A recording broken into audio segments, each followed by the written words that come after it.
Hello there and welcome to Just About Earth, where curiosity slows down and stories of the planet unfold in a way that lets you settle in. Tonight, we're stepping back not just years, not just centuries, but hundreds of millions of years. Back to a world that looked nothing like the one outside your window right now, yet one that set the stage for the creatures that would one day rule the land, the sky, and even imagination itself. This is the story of the Triassic, the dawn of the dinosaurs, a time when Earth was reshaping itself after its greatest disaster and quietly laying the foundations for an empire of reptiles. Before we wander through this landscape together, I'd like to ask you something. Where are you listening from tonight? And what's the world outside your window like? Maybe it's evening and you're winding down. Maybe it's morning and you're just beginning, or maybe you've lost track of the hour altogether. Fitting, isn't it, to talk about ancient time while each of us sits in our own little moment of it. And if you find this journey soothing, if you enjoy wandering through deep history at this gentler pace, I'd be grateful if you gave this video a like, maybe subscribed. It helps this calm corner of the internet reach others who might also need a quiet way to marvel at the past. So, let's begin. Picture a world just waking from chaos. 60 million years earlier, at the very end of the Permian, Earth suffered its greatest extinction event, sometimes called the Great Dying. Volcanoes had filled the skies with ash, the seas with poison, and most of life simply couldn't survive the onslaught. Entire families of creatures disappeared, from trilobites that had scuttled across the ocean floor for hundreds of millions of years, to forests that turned to ash and left the land barren. It's estimated that more than 90% of species perished. Imagine that. 9 out of 10 living things gone. The planet must have felt empty, stripped back to its bones. Yet in the silence that followed, new opportunities began to grow. The Triassic Period was that moment of slow recovery, where the world pulled itself together again, filling in the gaps with strange experiments in life. The land was almost unrecognizable compared to today. There weren't separate continents spread out across the oceans. There was one giant landmass called Pangaea, a supercontinent that stretched almost from pole to pole, vast enough that much of its interior was far from any ocean.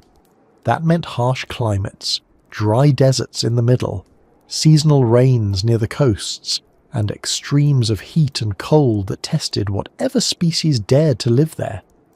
If you were to stand in the middle of Pangaea, the horizon would stretch endlessly with red sand and rocky plains. Forests, where they existed, were patchy and thin compared to the lush greenery we think of later in the Jurassic or Cretaceous. And yet, scattered across these spaces, life was returning, inventing itself anew. The oceans, too, were stirring back to richness. Coral reefs were only beginning to re-establish after collapsing during the extinction, and different creatures moved into roles left vacant by those that had disappeared. The first marine reptiles took to the water, long, slender ichthyosaurs that looked like something between a lizard and a dolphin, darting after schools of fish.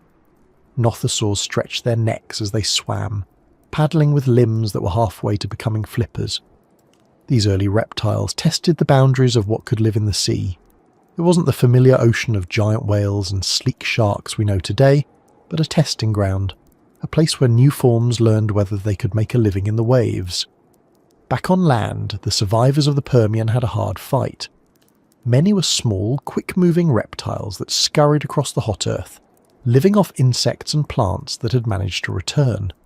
Amphibians, once rulers of swamps, now lingered in the margins, holding on to the wetter patches of land. Among them were giant relatives of salamanders, thick-bodied and wide-mouthed, waiting in rivers to snap up prey. But it was the reptiles that truly began to take over. Freed from competition with so many vanished groups, they spread into every available niche. Some grew armour, heavy scales that acted as protection. Others stretched their limbs and lengthened their strides, starting down a path that would eventually lead to upright walking. It's easy to imagine this period as quiet compared to the drama of later ages, but there was a tension to it. Every species that survived was pushing into new territory, testing what worked and what didn't. The Triassic was an age of experimentation. There were relatives of crocodiles that walked on two legs, small and fast. There were plant-eating reptiles with strange tusks, armoured backs and spikes. There were even early relatives of mammals, small, warm-blooded, fur-covered creatures that hunted insects in the shadows. They weren't dominant yet, but they carried the beginnings of features that would one day become familiar to us. In a sense, the Triassic wasn't just the dawn of dinosaurs, it was also the dawn of us. But dinosaurs themselves were not inevitable. In fact, for much of the Triassic, they were minor players. Small, quick-footed, not particularly impressive compared to their rivals. Other reptile groups seemed more likely candidates for dominance. Crurotarsans, the relatives of crocodiles, came in a staggering range of shapes and sizes, some armoured like tanks, some swift and slender hunters. They filled the roles of predators, grazers, even fish-eaters. If you were a gambler living in that age, you might have put your bet on the crocodile line to take over the world. And for a time, it seemed they might. Yet dinosaurs were there, quietly spreading, keeping low to the ground, darting through undergrowth, feeding, breeding, waiting. They had traits that would serve them well once the world changed again. Their legs were positioned more directly under their bodies, unlike the sprawled stance of many reptiles, which meant they could run longer distances and move more efficiently. Their lungs, though still being studied, may have been more advanced, giving them stamina in hot climates. They weren't the giants yet. They weren't the rulers, but they were ready. The air itself would have felt different to breathe. Oxygen levels in the Triassic were lower than today, making activity more difficult. Creatures had to adapt to thinner air, and this may have shaped their physiology in ways we're still piecing together. Plants too were adapting, with conifers spreading widely across the land, forming forests where insects buzzed and early dinosaurs darted between shadows. Ferns and cycads covered the ground, and ginkgo-like trees rose above. It wasn't the greenery of flowers and grasses we know today. Those wouldn't appear until much later. The Triassic landscape was alien, but it was a canvas on which familiar lineages were being painted for the first time. Weather was harsh, shifting dramatically between seasons. Monsoons drenched the coastal regions, while the vast interiors baked in relentless heat. Rivers flooded and then dried, forcing animals to move constantly in search of water. Volcanoes erupted along the seams of Pangaea, filling the air with ash and carbon dioxide. Life had to be resilient, able to endure long droughts, able to migrate, able to adapt. Perhaps that's why dinosaurs, with their efficient bodies and adaptable diets, found footholds others could not. And still, if you were to sit quietly in that world, it might feel strangely empty. Few birds sang because true birds had not yet arrived. Few mammals scurried because they were only beginning to appear in small, timid forms. The forests were quieter, the skies emptier. But in that quiet there was promise. There was potential energy gathering, waiting for the moment when the balance tipped. The Triassic stretched on for tens of millions of years, longer than the time that has passed since humans first stood upright. Whole lifetimes of creatures rose and fell in that span. Some thrived, then disappeared, leaving no descendants. Others lingered in obscurity, waiting for fortune to favour them. Among those were the first true dinosaurs, whose names we know now from fossils, small carnivores like Euraptor, agile hunters with teeth built for slicing. Herrerasaurus, larger and more imposing, stalking through floodplains. Calophysis, slender and numerous, running in packs. These early dinosaurs were not yet kings, but they were laying the groundwork. They carried the blueprints that would eventually produce giants like Brachiosaurus and predators like Tyrannosaurus. But in the Triassic, they were still just another experiment. Every step of recovery after the Permian extinction had been hard won. Ecosystems were fragile, easily thrown into disarray. Entire groups would rise, dominate for a short time, and then vanish when conditions shifted. That fragility would come into play again near the end of the Triassic, when volcanic eruptions and climate shifts struck once more. But before we reach that point, it's worth pausing to appreciate the world that existed in the middle of this long recovery, because this was the stage-setting act. This was where the players entered, found their places, and began the long performance that would unfold across the Mesozoic. And so, as Earth shook off its greatest disaster and began again, the Triassic became a kind of second beginning. For the dinosaurs, it was the first steps toward dominance. For mammals, it was a tentative start in the shadows. For plants and insects, it was a reshaping of landscapes and skies. It was a world in flux, a world of new rules being written, and though it might have looked barren compared to later ages, it was alive with possibilities.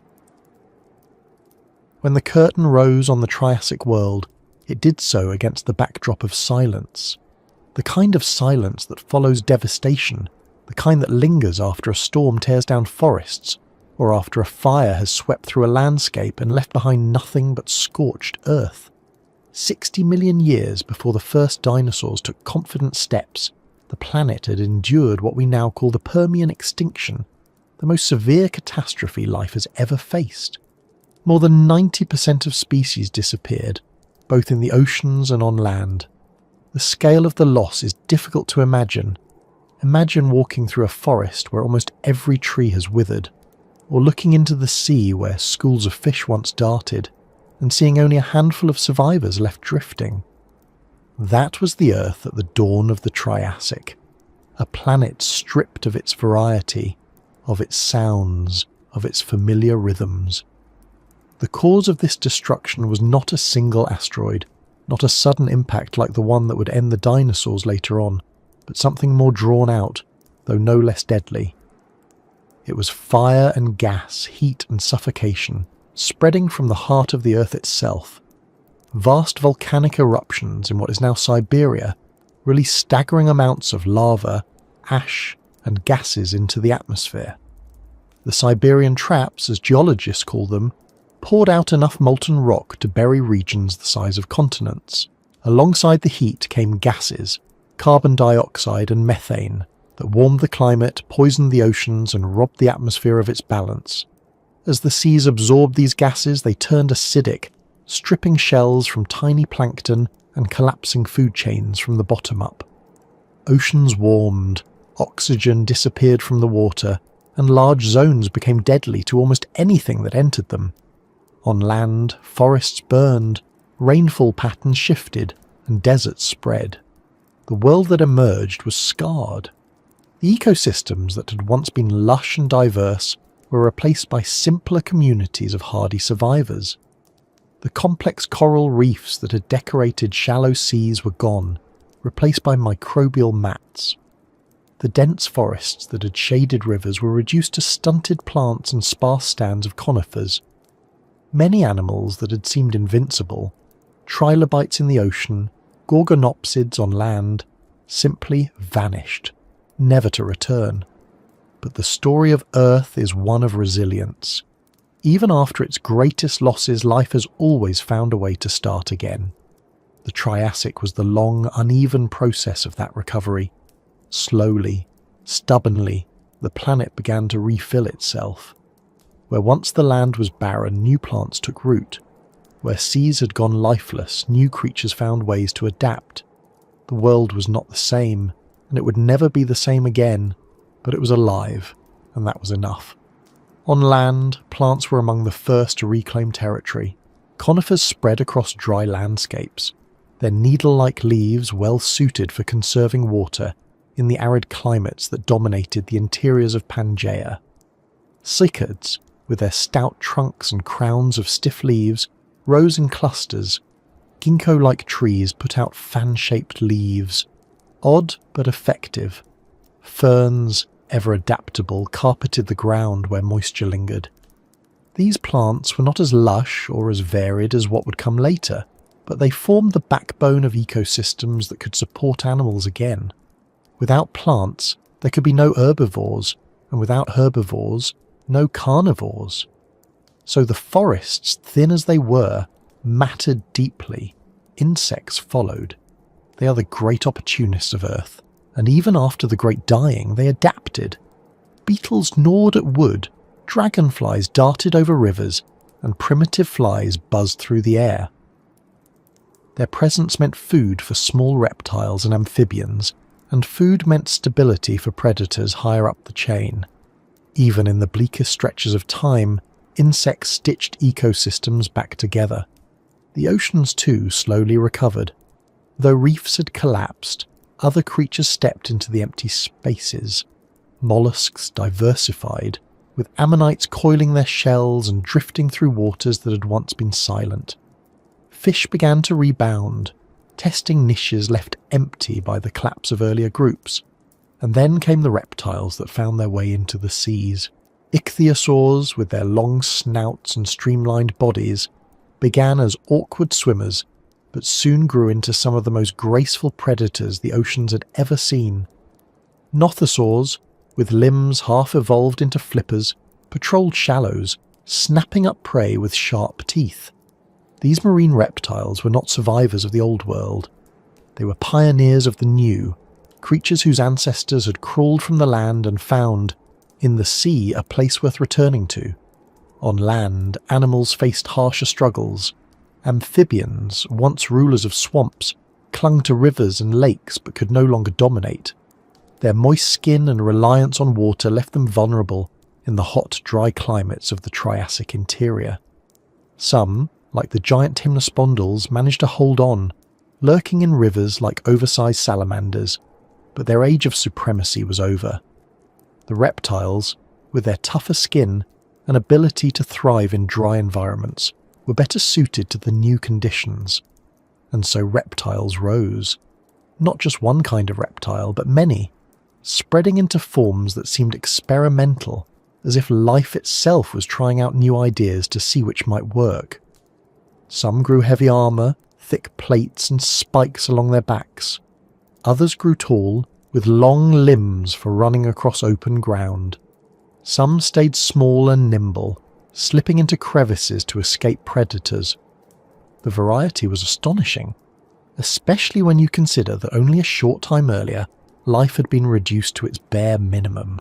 This explosion of forms was the rebound, the counterbalance to loss. It was the Earth saying, here are new shapes, new paths, new possibilities. Among these forms were the ancestors of creatures we would one day recognize. Croc-like reptiles that could gallop on land, some even walking on two legs. Tiny, furred insect eaters that were not yet mammals but were close, carrying the seeds of warm-blooded life within their small bodies. And somewhere among the thicket of forms, small reptiles that would become dinosaurs. At this stage they were unremarkable compared to their neighbours. They did not tower or roar, they skittered, they nipped, they hunted insects or small prey, and they stayed out of the way of larger, more imposing predators. No one looking at them then would have guessed they would one day rule the earth. But they had something that would matter: upright posture, efficient breathing, and adaptability. Qualities that would prove invaluable when the world shifted again. The climate of the early Triassic was harsh. The interior of Pangaea was so far from oceans that it baked in summer heat and froze in winter cold. Rainfall was rare in some places and overwhelming in others. Rivers flooded and dried unpredictably. Volcanoes continued to rumble, belching gases that kept the climate unstable. It was not a forgiving world, but it was a world that rewarded resilience, and resilience is often the seed of success. To imagine this Earth is to picture a place both alien and familiar. Alien, because the arrangement of continents, the species that roamed, the plants that shaded the land were so unlike our own. Familiar, because the cycle of loss and recovery, of destruction followed by renewal, is something we know even in our own time. Forests burn, yet green shoots rise. Storms flood coasts, yet life returns. On a planetary scale, the Triassic was one such renewal, a reminder that even in the wake of devastation, the Earth does not stay empty for long. As millions of years passed, life diversified further. Each generation built upon the survival of the last. What had been fragile and temporary became stable. Predators and prey reached balances, plants spread and seeded soil, insects became pollinators and recyclers, oceans regained layers of complexity. By the Middle Triassic, the planet was no longer just recovering. It was thriving again, though in a new form. And in this new world, the stage was set for dinosaurs to rise, though their moment was still ahead. For now, it was a planet of competition, of rival groups pressing against each other, of ecosystems still vulnerable to collapse but rich enough to test possibilities. Every creature alive then was part of that testing. Some would win and endure for millions of years. Others would vanish quickly, remembered only in the fossils they left behind. That tension gave the Triassic its character.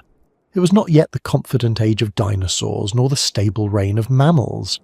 It was the in-between, a planet waking from catastrophe, adjusting its balance and setting the foundations for what would come. And so, the silence that followed the great dying slowly filled with sound again. The rustle of conifer needles in dry wind, the buzz of insects above ferns, the splash of a nothosaur in shallow water, the footfalls of small reptiles across dusty soil.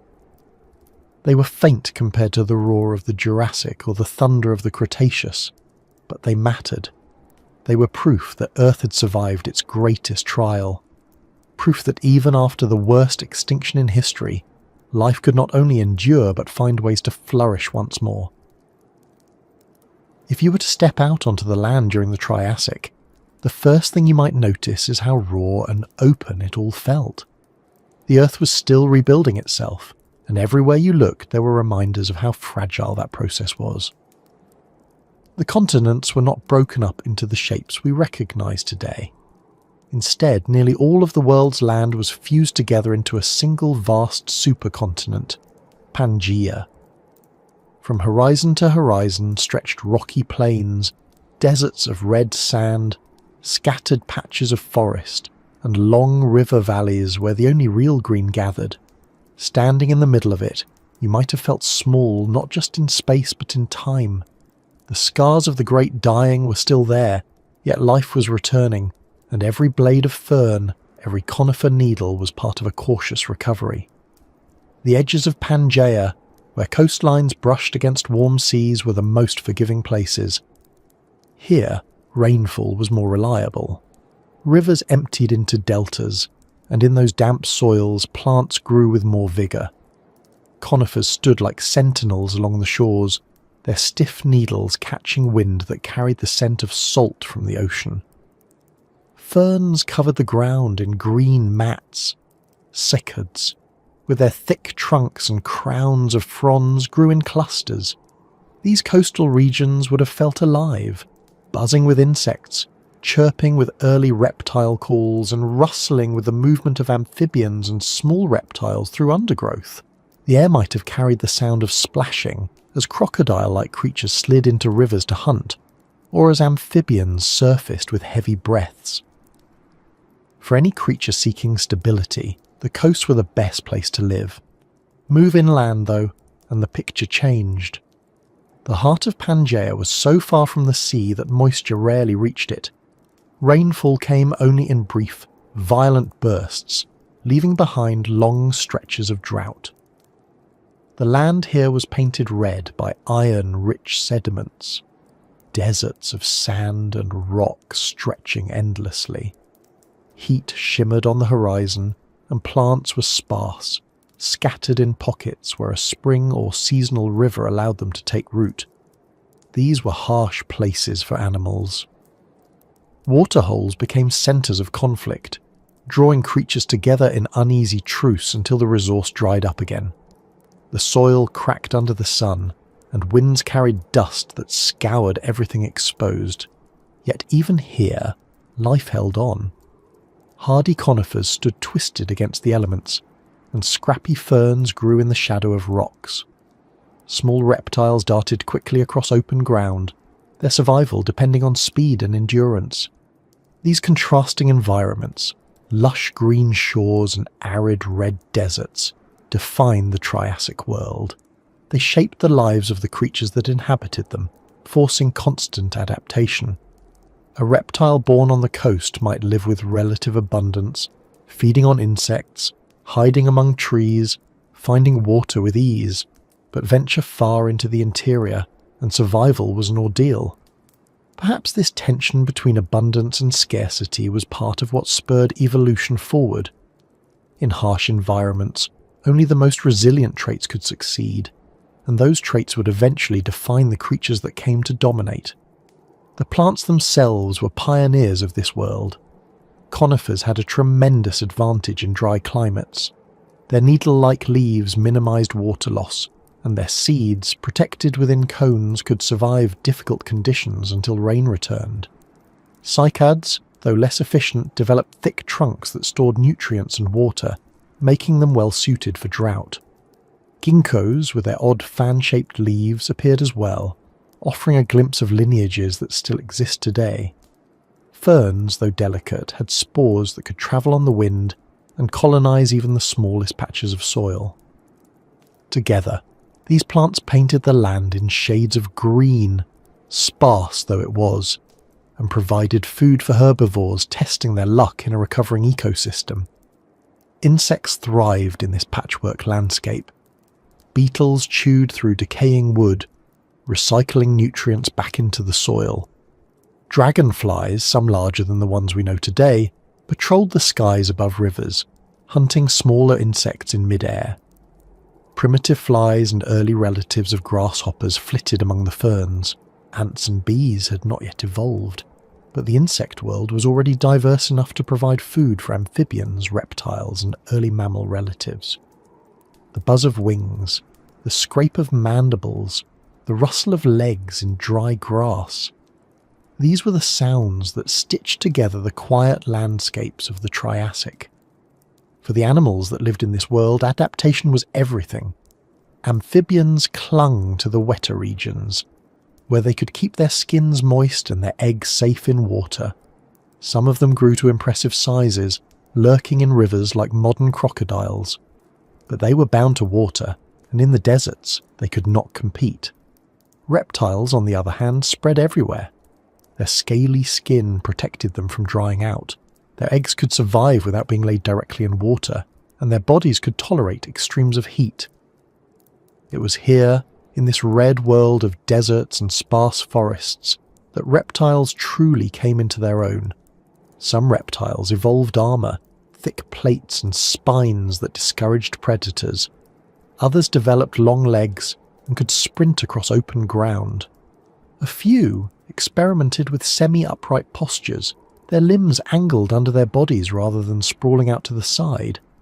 This simple shift gave them greater endurance, letting them walk or run for longer without tiring. Among these were the ancestors of dinosaurs, though at this point they were small and easy to overlook. They darted through undergrowth, hunted insects, and scavenged what they could.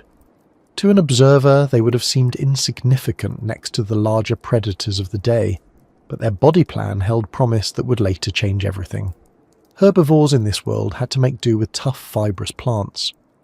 With no grasses or flowering plants yet, diets consisted of ferns, cycads, and conifers. Teeth had to be strong enough to shear through these plants, and digestive systems had to extract every bit of energy from them. Some reptiles developed beak-like mouths for cropping vegetation. Others grew large stomachs to ferment tough plant material.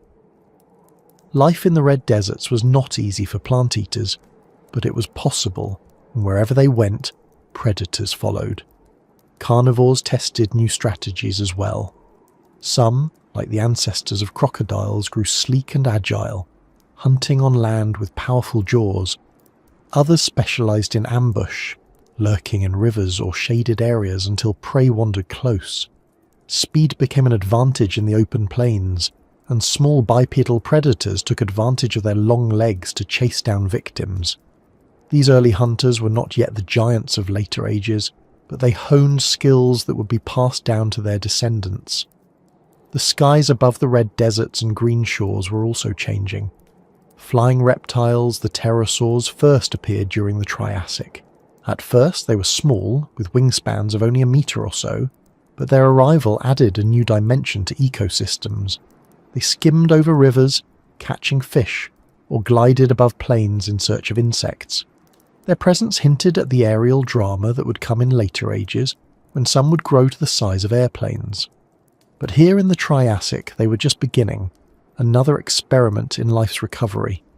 It's tempting to think of the Triassic as a waiting room for the dinosaurs, but that misses the richness of the world as it was.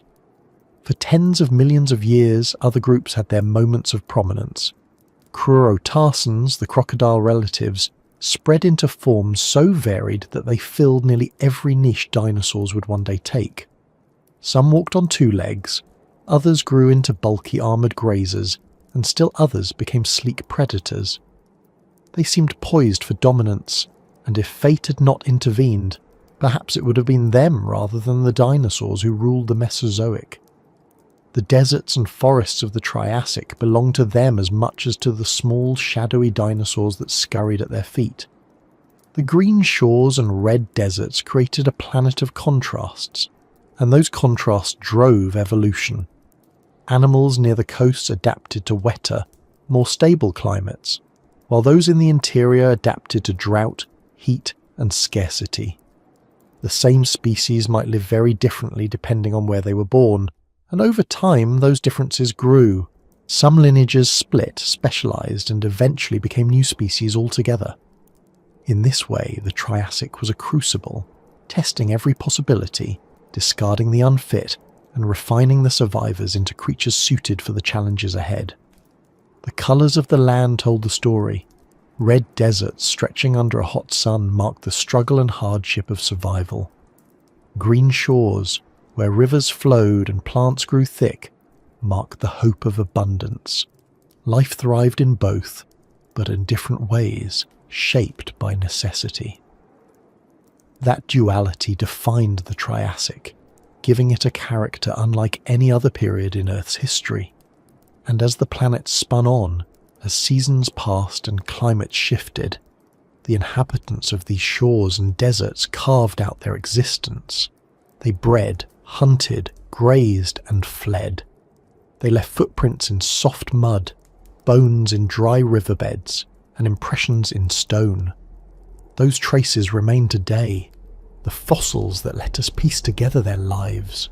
They remind us that even in a world still scarred by catastrophe, beauty and complexity returned, and they set the stage for what was coming next, the rise of creatures that would not just adapt to the world, but redefine it. When the forests burned and the swamps dried, when the oceans lost their breath and the skies filled with ash, one group of animals endured better than most. They were not the strongest, nor the largest, nor the most intelligent, but they carried within them a resilience that proved decisive. These were the reptiles. In the silence that followed Earth's worst extinction, when so many other lineages had collapsed, reptiles spread outward into the emptiness, taking up the roles left vacant. It wasn't an overnight conquest. It was a slow, uneven rise, but by the time the Triassic was in full swing, they had become the defining life of the land. The reasons for their success were simple, though not obvious at the time. Reptiles had bodies built for dryness. Their scaly skin resisted water loss, unlike the moist skins of amphibians that shriveled under the desert sun. Their eggs were encased in protective shells, which meant they could be laid on land without drying out, freeing them from the dependence on ponds and rivers.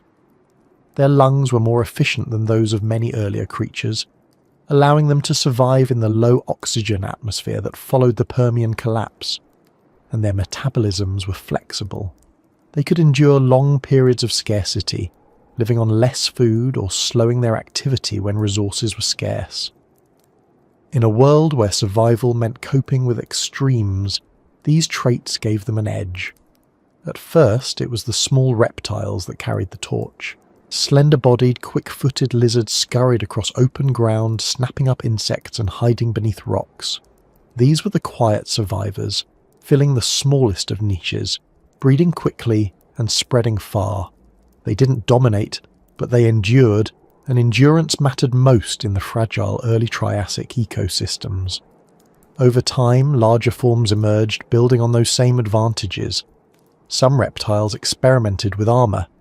They grew bony plates embedded in their skin, creating natural shields against predators. These armoured forms were slow-moving but well protected, grazing on the tough conifer leaves that had spread across the land. Their bodies were squat, their movements clumsy, but predators thought twice before attacking them. In fossil beds today we still find their heavy plates, reminders of how defence became a successful strategy in the uncertain world after catastrophe. Others took a different path. Instead of armour, they relied on speed. Long legs, slender bodies and sharp teeth turned them into hunters of the open plains. They could chase down smaller reptiles, insects or amphibians, and their agility let them dart out of danger when larger predators approached. Some of these early hunters stood partially upright, their legs not sprawled to the side like typical reptiles, but angled beneath them, allowing longer strides. This shift in posture was subtle, but it opened a new way of moving that would later be perfected by dinosaurs. In the rivers and lakes, reptilian life adapted as well. Some remained semi-aquatic, with sprawling limbs that let them swim and crawl with equal ease. They hunted fish and amphibians, snapping with long jaws. Others ventured fully into the water, reshaping their limbs into flippers and streamlining their bodies for swimming. These were the ancestors of the great marine reptiles like the ichthyosaurs and plesiosaurs that would later dominate the seas. Their return to the water showed the versatility of reptilian design. From the hottest deserts to the deepest bays, they found ways to live. One of the most remarkable aspects of this rise was the sheer variety of forms. In the early Triassic, reptiles were not yet the standardized creatures we know today. They were experiments, branching out in every direction. Some had tusks jutting from their mouths, others had crests on their heads, and still others grew bizarre body shapes that look almost imaginary when we reconstruct them. It was as if evolution had thrown open a workshop, filling it with prototypes. Most of those prototypes failed and left no descendants, but a few would prove durable enough to last for millions of years. The crocodile lineage was among the most successful of these experiments. In the Triassic, they weren't the lumbering, water-bound predators we know today. They were diverse and dynamic. Some were slender and two-legged, sprinting hunters that resembled dinosaurs in posture. Others were armoured tanks that browsed plants. Still others lurked in rivers as ambush predators. This variety showed how reptiles could split from a single lineage into multiple roles, competing with one another as much as with other groups. At the time, it was not obvious whether crocodile relatives or the small, unremarkable dinosaurs would become the dominant rulers of the next age. The competition was fierce, and the outcome uncertain. Alongside them lived the early relatives of mammals, though these creatures were still small and overshadowed. They carried warm blood and fur, traits that would one day lead to success, but in the Triassic they were minor players, hunting insects in the shadows and avoiding larger predators. Reptiles, with their sheer variety and numbers, overshadowed them easily. The rise of reptiles in this period wasn't just about dominance. It was about filling the silence left by extinction so thoroughly that few other groups had a chance to break through. The landscapes of the Triassic reflected this shift. In the red deserts of Pangaea, reptiles were often the only visible animals. Tracks pressed into mud that dried under the sun tell us of herds moving across plains, small carnivores trailing behind, and armoured grazers trudging slowly in groups. Along the green shores, reptiles mingled with amphibians and insects, but their numbers and diversity made them the backbone of the ecosystem. When plants grew, reptiles grazed. When reptiles grazed, predators followed. Slowly, food chains rebuilt themselves with reptiles at every level. It's important to remember that this rise did not happen in isolation. The Earth itself was changing, and reptiles adapted to those changes as volcanic eruptions belched gases into the air Climates shifted, and some lineages died out while others adapted. Seasonal rains shaped migrations, forcing reptiles to travel in search of water and food. Predators honed their hunting skills against prey that became tougher or faster. Each adjustment by one group triggered adjustments by another. It was a dance of survival, with reptiles leading the steps. Among the most promising of these early reptiles were those that began to walk fully upright. Instead of sprawling like lizards, they carried their bodies above the ground, their legs straightened beneath them. This posture allowed more efficient movement and freed their lungs from being compressed during each stride, a limitation faced by many sprawling reptiles.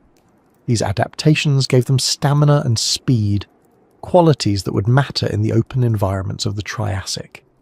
Among them were the earliest dinosaurs, though at this point they were small and easy to overlook. The silence that once hung over the world after the Great Dying had been replaced by the sounds of reptiles reclaiming it, the hiss of scales sliding through dry grass, the crash of armoured bodies moving through conifers, the splash of semi-aquatic hunters diving into rivers. Insects buzzed, amphibians croaked, but the dominant notes belonged to the reptiles. They had risen in the empty world, and their rise was only accelerating. Still, their reign was not secure. The ecosystems of the Triassic were fragile, prone to collapse. Volcanic eruptions, shifting climates, and the competition among rival groups kept the balance unstable. Any lineage could be cut short by a turn of fortune. Yet through it all, reptiles endured. They spread across Pangaea, adapted to coasts, deserts, rivers and forests. They became the main architects of the New World, shaping ecosystems in their image. In this way, the Triassic became the age of reptiles long before it became the age of dinosaurs. The dinosaurs were still small, still waiting their moment, but the groundwork was being laid by their broader reptilian cousins.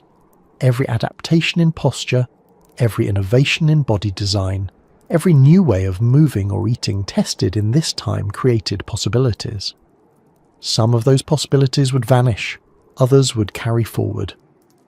Out of that variety, dinosaurs would eventually rise, but for now it was reptiles as a whole who held the earth in their grip. The empty silence had been filled. Life was not as lush or as diverse as it would one day become, but it was resilient, determined and resourceful. And in that resilience, reptiles found their opportunity. Their rise in the Triassic was not the end of the story, but it was the beginning of a long arc that would carry through the rest of the Mesozoic. From the deserts to the shores, from the rivers to the skies, the world had been reset and reptiles were the ones who pressed play again. The Triassic is often remembered for its deserts and its armoured reptiles, for the crocodile-like hunters and the early experiments in life after catastrophe. But tucked away in the corners of this recovering world were creatures that seemed too small to matter, too fragile to shape history. They were not armoured tanks.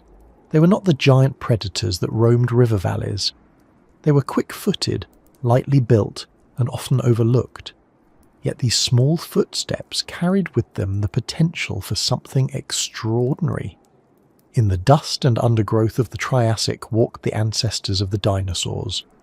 At first glance, they would not have seemed impressive.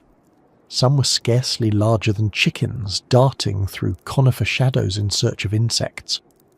Others reached the size of dogs, slender and agile, feeding on small prey and avoiding the notice of larger predators.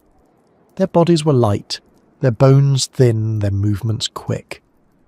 Unlike the sprawling reptiles that shuffled low to the ground, these small animals carried themselves differently. Their legs were placed more directly beneath their bodies, giving them the ability to move with long, efficient strides. When they ran, their torsos stayed steady instead of rocking side to side. This posture gave them stamina, letting them cover ground more quickly and more efficiently than many of their rivals. Fossils give us glimpses of these pioneers. Creatures like Eoraptor, found in what is now South America, were among the earliest known dinosaurs. Barely a metre long, it was lightly built, with sharp teeth that suggest it was an omnivore or small carnivore. Herrerasaurus, larger and more formidable, stretched up to 3 meters, a predator that hunted other reptiles with curved claws and slicing jaws.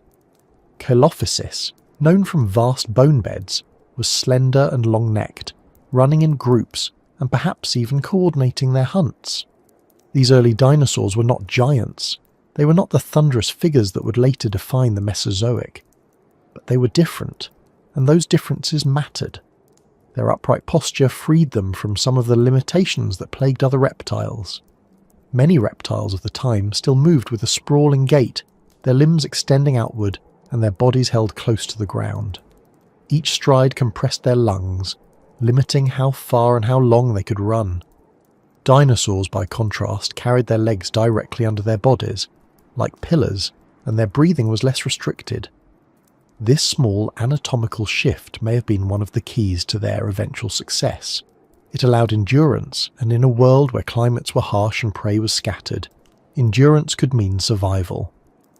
Another advantage may have been their metabolism. Evidence suggests that dinosaurs, even these early ones, may have had a higher metabolic rate than many of their contemporaries. They weren't quite like mammals or birds yet, but they were not sluggish either. Their bones show growth rings that indicate steady, active development. Their bodies may have been more efficient at regulating temperature, giving them an edge in environments that swung between extremes of heat and cold. In the deserts of Pangaea, that adaptability could make the difference between thriving and perishing. But perhaps their greatest advantage was versatility. These early dinosaurs came in a variety of forms, each testing a different strategy. Some were carnivores, fast and sharp-toothed, chasing small prey. Others were herbivores, experimenting with beaks and teeth suited for tough plants. Some may have been omnivores, opportunistic feeders that ate whatever they could find. They were not locked into a single role, and this flexibility allowed them to explore niches that other reptiles ignored. It also meant that when ecosystems shifted, they were better prepared to adapt. Still, in the Triassic, dinosaurs were far from dominant. They shared the land with a dazzling array of other reptiles, many of which seemed more powerful. Crurotarsans, the crocodile relatives, grew into large predators that dwarfed the early dinosaurs. Some Triassic reptiles carried armor so thick that even determined hunters could not break through. In many places, dinosaurs were minor components of the ecosystem, small figures darting at the edges while others held the center. But in those small figures lay potential, and history is often shaped not by those who dominate first, but by those who endure. The environments of the Triassic continued to test every creature. Droughts came and went, rivers rose and fell, volcanic eruptions disrupted climates. Each shift killed off some lineages while sparing others. In this constant trial, the small dinosaurs showed their resilience. Their light bodies required less food. Their fast movements let them escape larger predators. Their efficient breathing gave them stamina during hunts or flights. Every generation that survived these tests carried the blueprint forward. Fossil evidence suggests that some of these small dinosaurs lived in groups. Bone beds of Chelophysis, for example, show dozens of individuals buried together, perhaps by a flood. Whether this was coincidence or evidence of social behaviour is debated, but it hints at the possibility that even in the Triassic some dinosaurs were beginning to coordinate. Group living could offer advantages: safety in numbers, more efficient hunting, and better chances of survival for young. If true, it would add yet another layer of adaptability to their toolkit. The smallness of these early dinosaurs should not be underestimated. In ecosystems dominated by larger predators, being small was not a weakness. It meant agility, the ability to slip into spaces that giants could not reach. It meant surviving on insects or small vertebrates that others ignored. It meant faster breeding cycles, allowing populations to rebound after disasters. The giants of later ages would be spectacular, but they were only possible because these small ancestors carried the line through the fragile beginnings. Meanwhile, the very shape of the Earth was influencing their fate. Pangaea's vastness created climates that were extreme and unpredictable. Its size meant that animals had to cover great distances to find water or food. Dinosaurs, with their efficient strides and stamina, were well suited for such journeys. As deserts stretched across the supercontinent's interior, many reptiles struggled, but the small dinosaurs pressed on, their footprints marking paths through dust that would one day be stone. The story of these early steps is also a story of timing. Evolution often depends on chance, being in the right place when conditions shift. The end of the Triassic would bring yet another extinction, triggered by volcanic eruptions and climate change. Many of the dominant reptile groups, including much of the crocodile lineage, would falter. Dinosaurs, already adapted to endurance and efficiency, would survive. Their small footsteps in the Triassic would echo into the Jurassic as the booming strides of giants. But all of that was still ahead. In the Triassic, they were simply survivors, creatures of potential moving quietly beneath the notice of their larger neighbours. When paleontologists uncover their bones today, it is often in fragments, a jaw here, a limb there, a skeleton preserved in river sediment. Yet from these fragments, we can piece together their lives. We see the curve of claws designed for slicing. We see the slender limbs built for running. We see the lightness of their bones, hinting at agility. Each fossil is a reminder that greatness does not always announce itself loudly. Sometimes it begins in shadows, in silence, in the small steps of creatures that seem ordinary until time reveals their significance. The Triassic was full of these small, unheralded stories, creatures that seemed insignificant but carried futures within them. The first mammals, tiny and furred, skittering through the night. The first pterosaurs, small-winged flyers testing the air, and the first dinosaurs, small-footed, sharp-eyed, building the foundations for an empire. Their destinies were not written yet, but every stride, every hunt, every survival through drought or storm moved them closer to the moment when they would take over. If you had stood on the banks of a Triassic river and watched a group of Chelophysis dash past, you would not have known you were looking at history in motion. They would have seemed like just another set of lizards, quick and restless. But from those footsteps came a dynasty that would rule the Earth for more than 150 million years. Their smallness was temporary. Their destiny was vast. If the deserts and forests of the Triassic belonged to the reptiles of the land, the seas were quickly being claimed by reptiles that had returned to the water. For millions of years after the Great Dying, the oceans were emptier than they had ever been. The Permian extinction had gutted marine ecosystems, wiping out trilobites that had survived for hundreds of millions of years, collapsing coral reefs, and killing most of the fish and invertebrates that had formed the base of oceanic food chains. In those first fragile years of the Triassic, the seas were nearly silent, their surfaces broken only by the occasional survivor. But as time went on, the oceans began to refill, and when they did, it was not the same cast of characters that had ruled before. New predators entered the stage, and many of them carried scales, claws, and above all, teeth. The ichthyosaurs were among the earliest to appear. At first glance, their fossils looked like strange hybrids, something between a lizard and a dolphin. Their ancestors had lived on land but had ventured back into the sea, and once they did, their bodies began to reshape. Limbs flattened into paddles, spines stiffened into rudders, tails bent into fins that pushed them forward. Over time, they became sleek, fast swimmers, perfectly adapted to chasing prey through open waters. Their skulls grew long, filled with sharp teeth for grasping fish. Some species were small, no longer than a human, while others eventually reached lengths of 15 metres, rivaling modern whales. They were not born of the old Permian oceans. They were inventions of the new Triassic seas, and they wasted no time in becoming apex hunters. Sharing the waters were nothosaurs, creatures with long necks, slender bodies, and limbs that seemed caught halfway between walking and swimming. They paddled through shallow seas and coastal lagoons, using their flexible necks to snap at fish.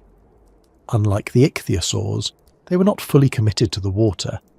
Some may have hauled themselves onto land to bask or nest, their bodies awkward on the sand but graceful in the water. They were transitional animals, testing what it meant to live between two worlds. In their evolution, we can see the steps that would later give rise to the plesiosaurs, those long-necked giants of the Jurassic seas. But it wasn't only reptiles that thrived in these waters. Ammonites, relatives of squid and octopuses, spread their coiled shells through the oceans. They floated or swam, using jet propulsion to dart away from predators. Their shells came in countless shapes and sizes, spiraled in ways that still fascinate collectors today. They filled a role similar to that of plankton and small fish, forming the base of the food chain, feeding both reptiles and larger fish. Alongside them lived belemnites, straight-shelled cousins that added even more diversity to the cephalopod family. Together, they were the heartbeat of the Triassic seas, endlessly reproducing, endlessly hunted. Fish themselves rebounded too. Sharks, always survivors, reappeared in new forms, their teeth scattered across the seafloor as constant evidence of their presence. Bony fish diversified, filling the seas with shoals that darted in silver flashes. Rays glided across sandy bottoms. The food webs were rebuilding layer by layer, and with each addition the seas grew more complex. Yet it was the reptiles that dominated the imagination of their age. They were spectacular to behold, not just because of their size, but because of the newness of their designs. Ichthyosaurs with massive eyes hunted in deep water, using vision to catch prey in the gloom. Nothosaurs cruised coastlines, their long jaws snapping with precision. Placodonts, another group of marine reptiles, looked almost like reptilian sea cows. They had blunt teeth for crushing shellfish and broad bodies that may have been covered with armour, giving them a turtle-like appearance. Each was an experiment in how to survive in the recovering oceans, and together they created ecosystems as dynamic as any on land. Imagine standing on a Triassic shoreline. The sea stretches out under a sun that beats harshly on the sand. The water is warm, shallows filled with conifers leaning close to the edge. Suddenly the surface ripples as an ichthyosaur breaches, its long body arcing before splashing back down. Nearby, nothosaurs raise their heads from the water, their long necks weaving like serpents as they look for fish. Beneath the surface, schools of ammonites drift, their shells glinting as they spin and dart. Predators circle below, teeth flashing as they strike. The oceans are no longer empty. They're alive again, thrumming with movement and sound. The rise of these predators had a profound impact on life. For every fish that darted through the water, there was a reptile ready to catch it.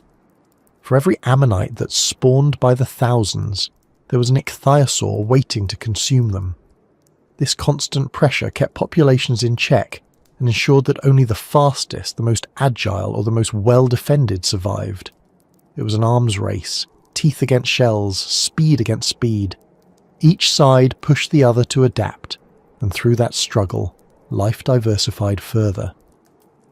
What made these marine reptiles so successful was not only their hunting skills, but their ability to thrive in environments that others could not. The oceans of the Triassic were not always stable. Temperatures rose and fell, oxygen levels shifted, volcanic eruptions on land poured ash and gases into the seas, altering their chemistry. Many creatures perished during these fluctuations, but the reptiles endured. Their lungs let them rise above poor oxygen levels in the water. Their mobility let them seek new hunting grounds. Their diversity gave them resilience, for if one lineage faltered, another could step in to fill the role. Some of the most fascinating evidence we have of their lives comes from fossilized stomach contents. In ichthyosaurs, paleontologists have found remains of fish and squid, their last meals preserved in stone. In placodonts, shells of mollusks are crushed flat, testifying to their powerful jaws. These fossils bring the past to life in vivid detail, showing us not just the shape of these animals, but the way they lived, the way they fed, the way they interacted with the world around them. It is easy to imagine these seas as terrifying, filled with nothing but hunters. And to a small fish or an ammonite they were, but they were also vibrant, balanced systems where predators, prey, and plants all had roles. Algae bloomed in sunlit shallows, feeding tiny organisms that in turn fed fish. Coral reefs, though still rebuilding, began to reappear in patches, offering shelter for smaller species. Every niche was slowly filling, every rung of the food ladder being rebuilt. The oceans that teemed with teeth in the Triassic were not just a stage for spectacular reptiles. They were the laboratories of evolution, testing new designs and refining old ones. The ichthyosaurs, with their dolphin-like forms, showed how quickly life could adapt to a marine lifestyle. The nothosaurs and placodonts showed intermediate stages, bridging the gap between land and sea. The ammonites and fish demonstrated the resilience of simpler, prolific life forms. Together they created a world as dynamic beneath the waves as it was on the surface. When we look back today, we often focus on the dinosaurs, the giants that thundered across the land. But the seas of the Triassic deserve equal attention. They were places of innovation, of recovery, of drama. They were where some of the most extraordinary reptiles ever to live began their stories. And while many of these lineages would not survive into later ages, their presence defined the Triassic. The land may have been shaped by small footsteps destined for greatness, but the oceans were already roaring, already teeming with teeth. If the seas of the Triassic belonged to predators with long jaws and rows of teeth, the land offered a different kind of theatre. Step into the forests of this age, and you'd find a world caught between barrenness and recovery, a patchwork of green stretching across the supercontinent of Pangaea. These forests weren't the lush rainforests or flowering meadows we think of today. No oaks, no maples, no grasses, no blossoms. The Triassic forests were alien to our eyes, built from plants that have either vanished or now survive only in scattered corners of the modern world. To walk among them would feel familiar in the way a forest always does, with shade and the rustle of leaves, but also unsettling in its strangeness. And in those groves lived both giants and survivors so small they might have gone unnoticed, yet together they formed the backbone of entire ecosystems. Conifers dominated many landscapes. They were sturdy, water-efficient, and adaptable to the wide swings in climate that characterized the Triassic. Their tall, straight trunks reached upward with branches that carried stiff, needle-like leaves. In the deserts of Pangaea's interior, where rain came in brief bursts and then disappeared for months, these trees thrived. Cycads grew in clusters, their squat trunks topped with crowns of thick, leathery fronds. To modern eyes, they look a little like palm trees, but they are unrelated, relics of an ancient design. Ginkgos added their unique fan-shaped leaves to the mix, a lineage so enduring that they still survive today, often planted in cities, little green echoes of this distant world. On the forest floor, ferns spread in carpets, filling the spaces where sunlight filtered down. This was not a forest of flowers and grass, but of resilience and endurance. Without flowers, pollination depended on wind and insects that adapted to the available plants. Without grasses, the ground was covered by ferns and horsetails, tall reed-like plants that grew near water. The diversity was not as high as in later ages, but what was there was sturdy, enough to support entire communities of animals. Among the trunks and fronds moved creatures of all shapes and sizes. Some of the most striking were the large herbivorous reptiles, browsing on cycads and conifers. Plateosaurus is a good example. It was one of the earliest large dinosaurs, reaching lengths of 9 meters. With a long neck and sturdy body, it fed on plants that smaller animals couldn't reach. It walked on 2 legs, but may have dropped onto all 4s when feeding. Its presence must have been imposing in these forests, one of the first true giants of the dinosaur line. Yet even Plateosaurus was not the dominant herbivore everywhere. Other reptile groups, like the etosaurs, armoured plant-eaters covered in bony plates, browsed low vegetation, their bodies heavy and well protected, Together they filled the role of grazers and browsers, keeping the forests alive with movement. For every giant that trampled through the undergrowth, there were dozens of smaller animals surviving in the shadows.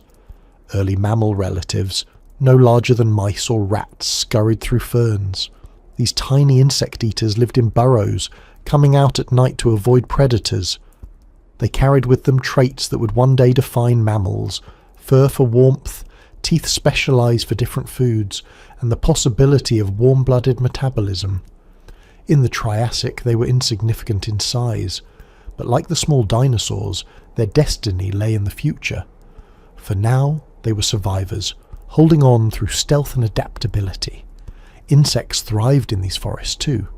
Beetles chewed through wood, dragonflies zipped above streams, and cockroaches scuttled through leaf litter. Without bees or butterflies, pollination relied on wind or simpler insect interactions, but the system worked. Spiders spun webs among cycads, catching unwary flyers. Millipedes crept through damp soil, recycling decaying plant matter. These small lives might not capture attention the way the giants did, but they were essential, maintaining the cycles of growth and decay that kept the forests functioning. Predators, of course, were never far away. Kelophysis, one of the earliest well-known dinosaurs, hunted in packs across floodplains and woodlands. Slender and fast, it grew up to 3 meters long but weighed little, built for speed rather than brute strength. Its sharp teeth and claws made it a danger to small prey, and in groups, it may have been able to bring down larger animals. Imagine the silence of a Triassic evening broken by the rustle of a group of these hunters darting through the ferns, their long tails balancing their bodies as they closed in on their quarry. Other predators included crocodile relatives, some small and agile, others heavy and armoured. Competition was fierce, and survival depended on both skill and luck. What made these forests remarkable was the mix of scales. You had giants like Plateosaurus reaching up into the conifers, medium-sized armoured reptiles browsing at waist height, small dinosaurs darting through the undergrowth, and tiny mammals and insects surviving at ground level. Every layer of the forest was occupied, from the canopy down to the soil. Each size class supported the next, creating webs of interaction that stabilized the ecosystem. Remove one, and the balance would falter, but together they created resilience. The climate shaped these forests as much as the plants and animals did. In coastal areas, rainfall allowed denser vegetation, giving rise to more complex food chains. In the interior, droughts meant forests were sparser, and animals had to migrate to survive. Seasonal monsoons drenched some regions, turning dry valleys into temporary wetlands, which in turn supported explosions of life before drying again.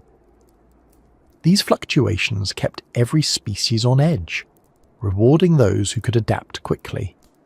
Giants like Plateosaurus may have travelled long distances to follow the growth of vegetation, while small mammals retreated into burrows during harsh seasons. The forests were never static. They pulsed with the rhythms of climate and survival. Evidence of these interactions comes to us through fossils. Trackways preserved in ancient mud show herds of herbivores moving together, their prints overlapping in the soft ground. Nearby, the smaller prints of predators sometimes follow, hinting at hunts. Fossilized burrows tell us of tiny creatures digging into safety. Coprolites, fossilized droppings, reveal diets, filled with plant fragments or bone shards. These details bring the forests of the Triassic to life, reminding us that they were not just collections of strange plants and animals, but living systems, buzzing with activity. Among the strangest giants of these forests were not even dinosaurs, but relatives of crocodiles. Some of these creatures grew massive, with heads shaped for crushing or slicing, and bodies covered in armour. They looked formidable, and for much of the Triassic they were competitors to dinosaurs for dominance. But while they thrived for a time, their lineages would falter at the end of the period, leaving the stage open for dinosaurs to expand. The forests of the Triassic were places of transition. They were not as lush as later Jurassic jungles, nor as empty as the early post-extinction landscapes. They were somewhere in between, testing new balances, building complexity layer by layer. Strange giants and tiny survivors lived side by side, each dependent on the other in ways they could never have known. Without the giants, the plants might have grown unchecked. Without the tiny creatures recycling nutrients, the soil would have become barren. Every scale mattered. Walking through one of these forests, you might feel both awe and unease. Awe at the sight of a Plateosaurus reaching high into a conifer, or a herd of armoured etosaurs shuffling through cycads. Unease at the strangeness of the plants, at the alien quality of ginkgos and cycads, at the realization that no bird would sing in the branches, no flower would bloom at your feet. The Triassic forests were familiar enough to remind you of home, yet alien enough to remind you just how distant this world truly was. And yet, it was in these forests, among these plants and creatures, that the stage for the Mesozoic was set. The giants were learning to be giants. The small survivors were proving their resilience. The balance of predator and prey was stabilizing. Each step forward was a rehearsal for the ages to come. The forests of strange giants and tiny survivors were not just ecosystems of their time, they were blueprints for the world that would follow. When we think of the Triassic, our minds often go first to the reptiles, the early dinosaurs, the armoured giants that trudged across dry plains, or the sharp-toothed hunters that chased them. But life is never made up only of the largest figures. It is built on countless smaller voices, the quieter ones that hum beneath the surface of every ecosystem. In the Triassic, these voices came from insects and amphibians, from the creatures that filled the air with buzzes and clicks, from the ones that croaked and splashed in rivers, from the hidden multitude that formed the true chorus of the age. To understand this period fully, you have to bend down, peer closer, and listen to that chorus. Insects had survived the Great Dying better than many groups, though they too lost entire lineages. By the Triassic, they were rebuilding quickly, seizing niches left open by the collapse of other creatures. Beetles, already ancient by then, thrived as recyclers, chewing their way through decaying wood and plant matter.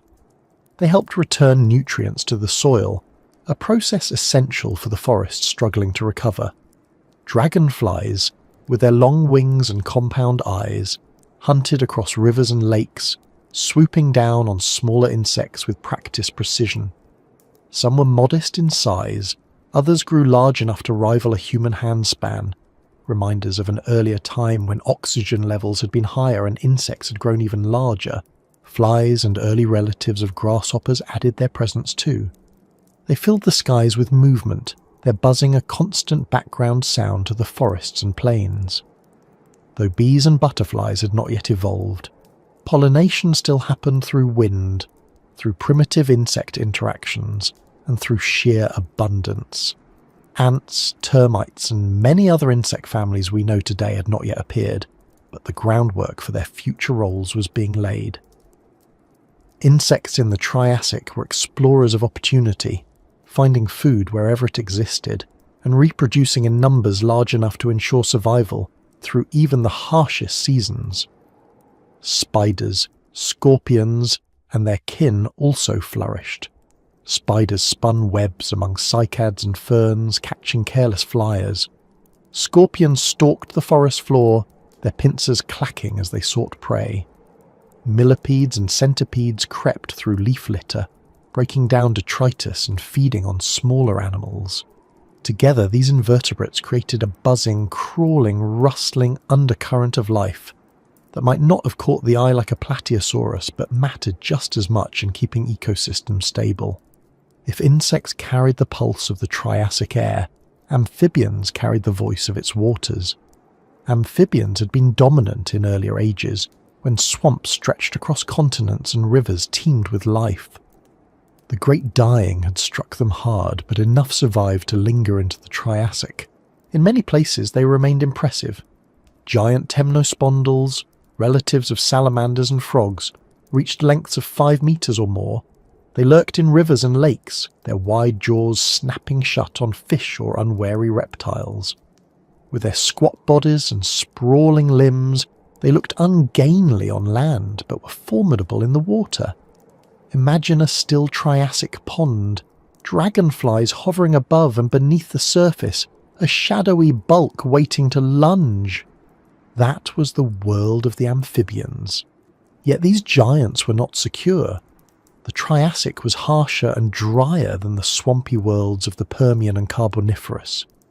Amphibians, bound by their moist skins and reliance on water for reproduction, struggled in the arid interiors of Pangaea.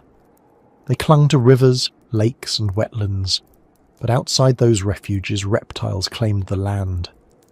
Still, where water was reliable, amphibians remained a force, and their croaks and calls must have filled Triassic evenings, adding their notes to the dawn and dusk chorus. Smaller amphibians, closer to what we think of as frogs or salamanders, also survived. They lived in the shadows of forests, in the shallows of streams, darting after insects. They may have bred in seasonal pools, laying eggs that hatched into tadpoles, repeating life cycles that still exist today. These creatures were not dominant in their ecosystems, but they persisted. Their very presence after the devastation of the Permian was proof of resilience. The interplay between insects and amphibians shaped entire environments. Insects provided food, buzzing and crawling in such numbers that they could support whole communities of predators. Amphibians, in turn, kept insect populations in check, swallowing flies, beetles and smaller arthropods in great numbers. Reptiles joined in this feast too, snapping at insects in the air or on the ground, but amphibians carried much of that burden in wetter regions. It was a balance, fragile yet effective, and it kept the chorus of the Triassic in tune. In some regions, seasonal rains transformed landscapes. Dry valleys became wetlands, bursting with insect swarms. Amphibians emerged from burrows or riverbanks to breed in these brief windows, their croaks echoing across the water. Reptiles gathered too, feeding on the abundance. Then the rains would fade, the pools would dry, and silence would return until the next cycle. These rhythms of feast and famine drove behaviour, migration, and survival strategies.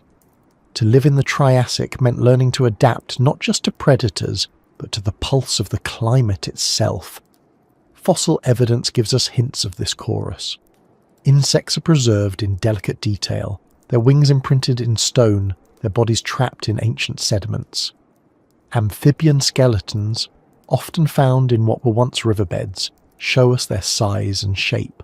Trace fossils like burrows and trackways remind us that they were active participants in their environments, not just isolated specimens. Together, these fossils let us reconstruct the soundscape of the Triassic, even if the actual sounds are lost. We can imagine the whine of insects, the splash of amphibians, the rustle of predators moving in response. It is tempting to overlook these creatures when focusing on the grand arc of history. Dinosaurs rose to dominance, reptiles diversified, mammals crept quietly in the shadows. But without the insects and amphibians, those larger stories could not have happened. They were the foundation, the chorus that kept ecosystems alive and balanced. Every plateosaurus that grew to towering size depended on plants nourished by soil, enriched by insects. Every colophysis that hunted in packs relied on insect-fed prey to sustain them. Every reptile that thrived near water lived alongside amphibians that shaped those habitats. The giants may have taken the spotlight, but the chorus kept the play running. The Triassic dawn chorus would not have sounded like the bird-filled mornings we know. True birds had not yet evolved, and their songs were millions of years in the future. Instead, mornings in the Triassic forests began with the buzz of insects warming in the sun, the croaks of amphibians hidden in ponds, and the scuttling of countless small creatures starting their day. Evenings ended with the same as insects swarmed in the fading light, and amphibians called across rivers.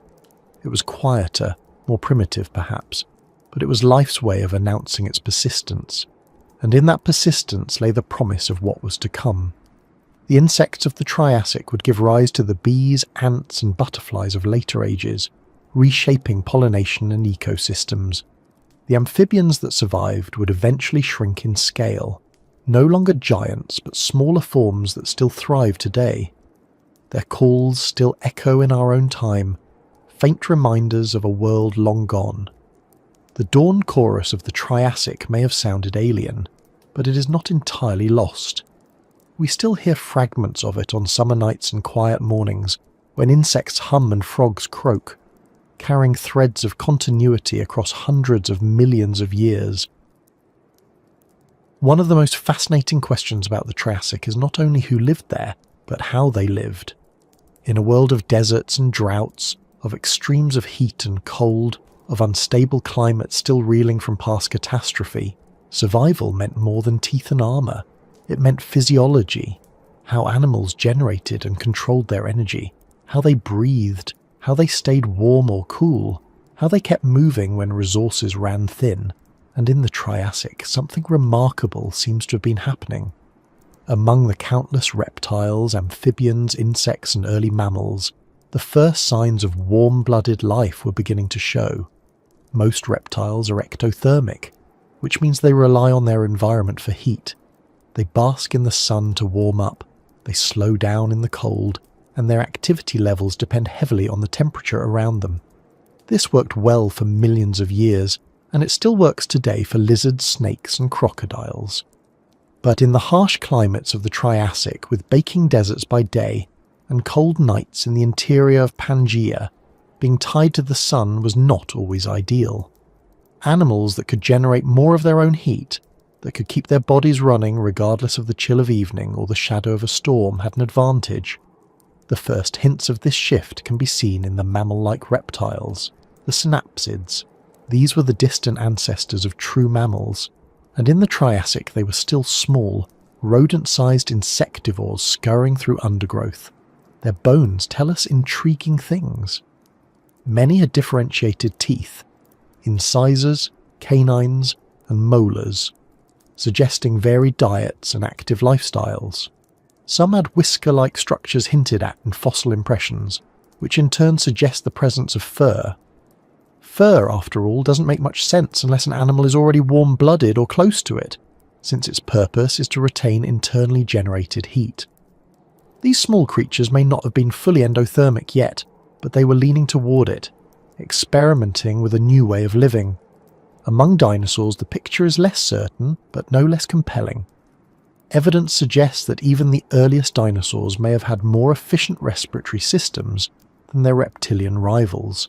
Their bones, hollow in places, hint at air sacs similar to those in modern birds, which allow for a continuous flow of oxygen through the lungs. Such a system is far more efficient than the tidal breathing of most reptiles, and it supports high activity levels. Combine that with upright posture and the ability to run long distances, and you begin to see a physiology more like a warm-blooded creature than a cold-blooded one. This possibility changes how we imagine them. Instead of sluggish lizards baking in the sun, these small early dinosaurs might have been active at dawn, at dusk, even at night. They could chase prey in cooler hours, escape predators under starlight, and keep moving long after other reptiles slowed. Their small bodies, constantly burning energy, would have required frequent feeding, but that too fits with the evidence. Omnivores like Eoraptor could nibble plants and chase insects, filling their energy needs from multiple sources. Carnivores like Calophysis may have hunted in packs, sharing the labour of catching prey. Being warm-blooded is expensive in terms of food, but it pays off in freedom. The climate of the Triassic made this freedom invaluable. Pangaea's size meant that much of its interior was dry and extreme. Days could be blistering, nights freezing. Rain came in unpredictable bursts. In such conditions, cold-blooded animals faced limits. They basked when the sun rose, but when the night chilled the air, their bodies slowed. For them, activity was tied to cycles beyond their control, but a warm-blooded creature could keep going, foraging at night, migrating across long distances, enduring temperature swings. It could push into niches that others could not. This shift did not mean that cold-blooded reptiles were doomed. Crocodile relatives thrived throughout the Triassic, many as agile predators. turtles and lizards continued their success, but it opened doors for new kinds of life. Small mammal-like creatures survived where larger reptiles might have starved. Dinosaurs with efficient lungs and possible elevated metabolisms spread steadily. It was not a sudden revolution, but a gradual shift, tested in countless forms. Fossils provide tantalizing clues. Bone histology, the microscopic structure of bones, shows growth patterns that can hint at metabolism. In many Triassic dinosaurs and synapsids, these bones suggest fast, continuous growth, unlike the slower, seasonal growth of most reptiles. This pattern matches what we see in warm-blooded animals today. Isotopic analysis of fossilized remains has also been used to suggest stable internal temperatures in some species. These lines of evidence are debated, but together they paint a picture of experimentation, of physiology in transition. Warm-bloodedness also had implications for behaviour. Active metabolisms require care for offspring, since young cannot survive long without energy input. Some Triassic synapsids may have nursed their young with milk-like secretions, a behaviour that would later define mammals. Dinosaurs may have guarded nests, as their later relatives certainly did. Social behaviours, group hunting, parental care. All of these may have roots in the physiological demands of warm-blooded life. If you burn energy constantly, you cannot afford to lose young carelessly. You must protect them, invest in them, ensure their survival. The presence of fur or feathers or feather-like structures also becomes more likely in this context. Fur in synapsids retained heat. Feathers in early dinosaurs may have done the same long before they were used for flight. Fossil impressions from slightly later periods show that small dinosaurs carried simple, feather-like filaments, insulating their bodies. It is not hard to imagine that the groundwork for this was being laid in the Triassic, with small, agile predators and omnivores already experimenting with such coverings. To touch one of these creatures might have felt less like touching a lizard and more like brushing against a bird or a mammal. Why does this matter? Because physiology shaped the trajectory of life.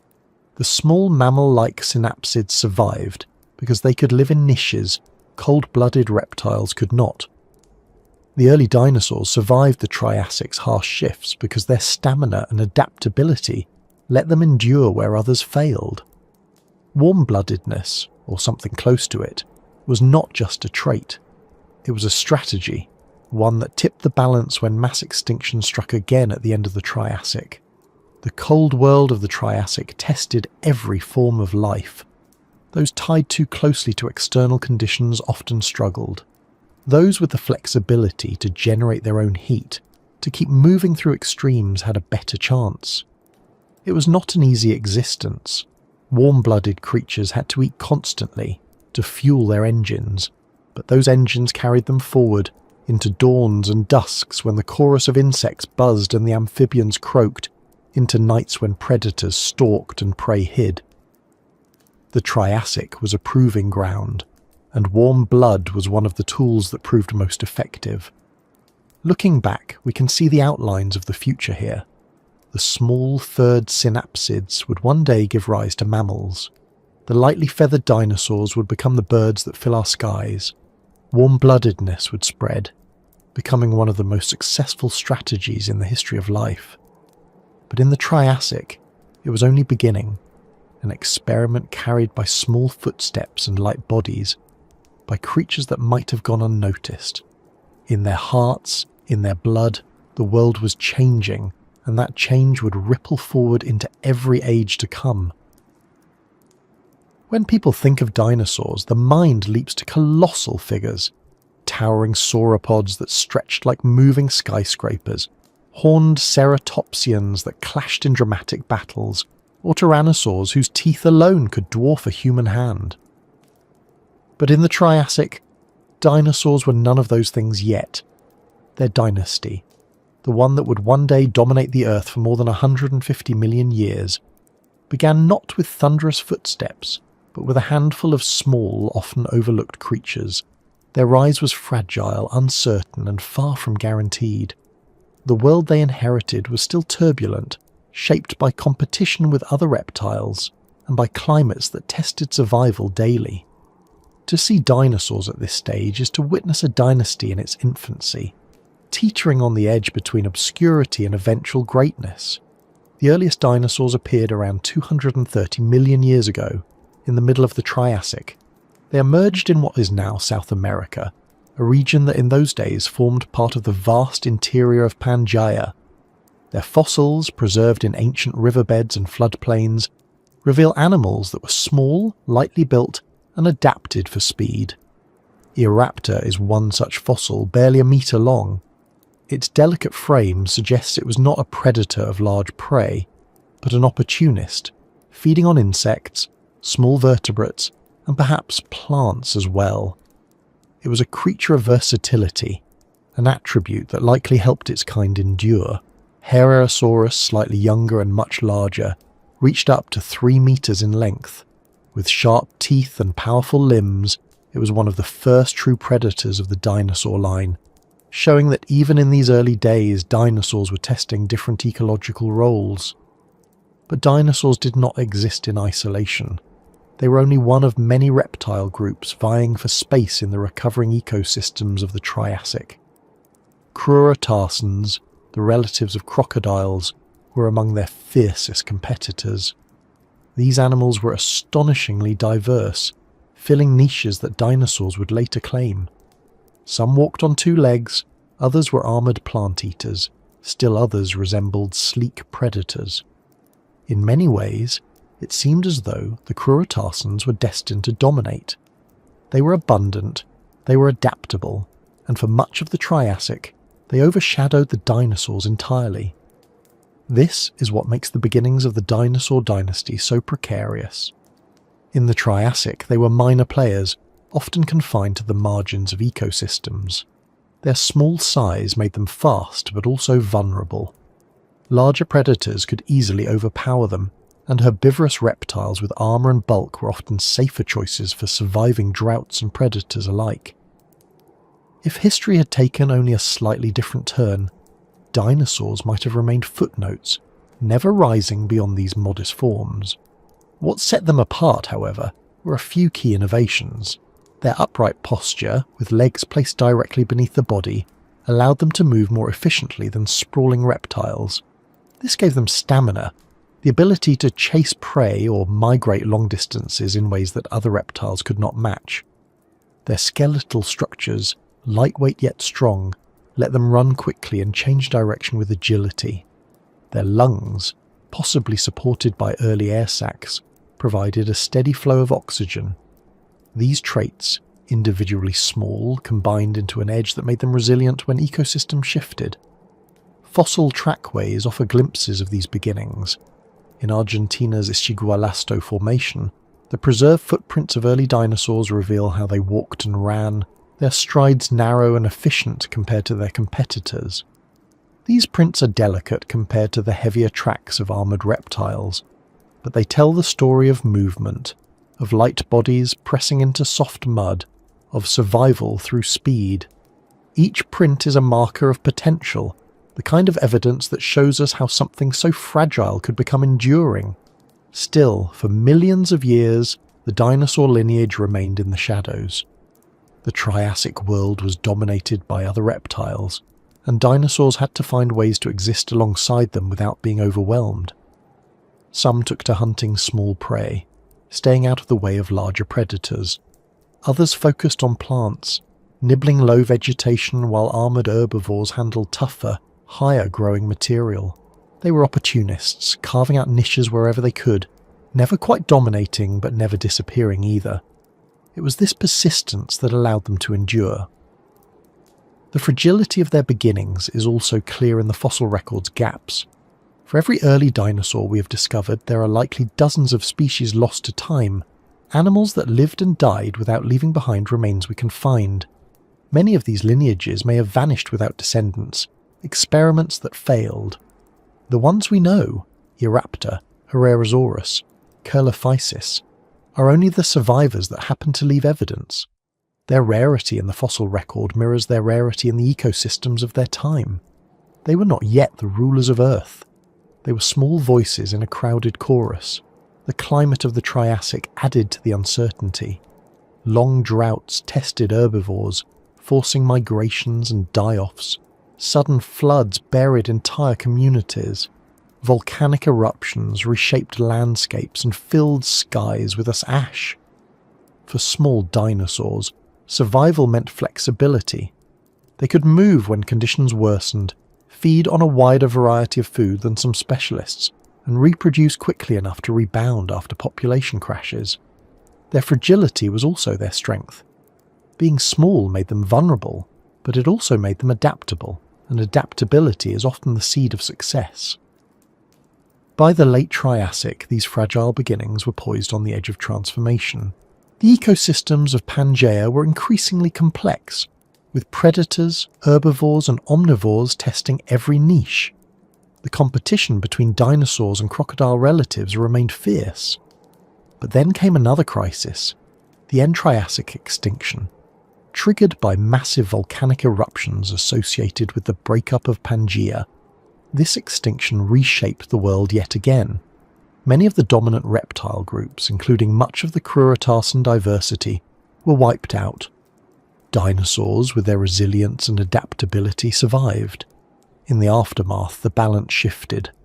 The dynasty that had begun so humbly, so uncertainly, suddenly found itself with room to expand. This is the great irony of the Triassic. For tens of millions of years, dinosaurs were fragile peripheral creatures, overshadowed by stronger, larger, more dominant rivals. Their survival seemed precarious, their future limited.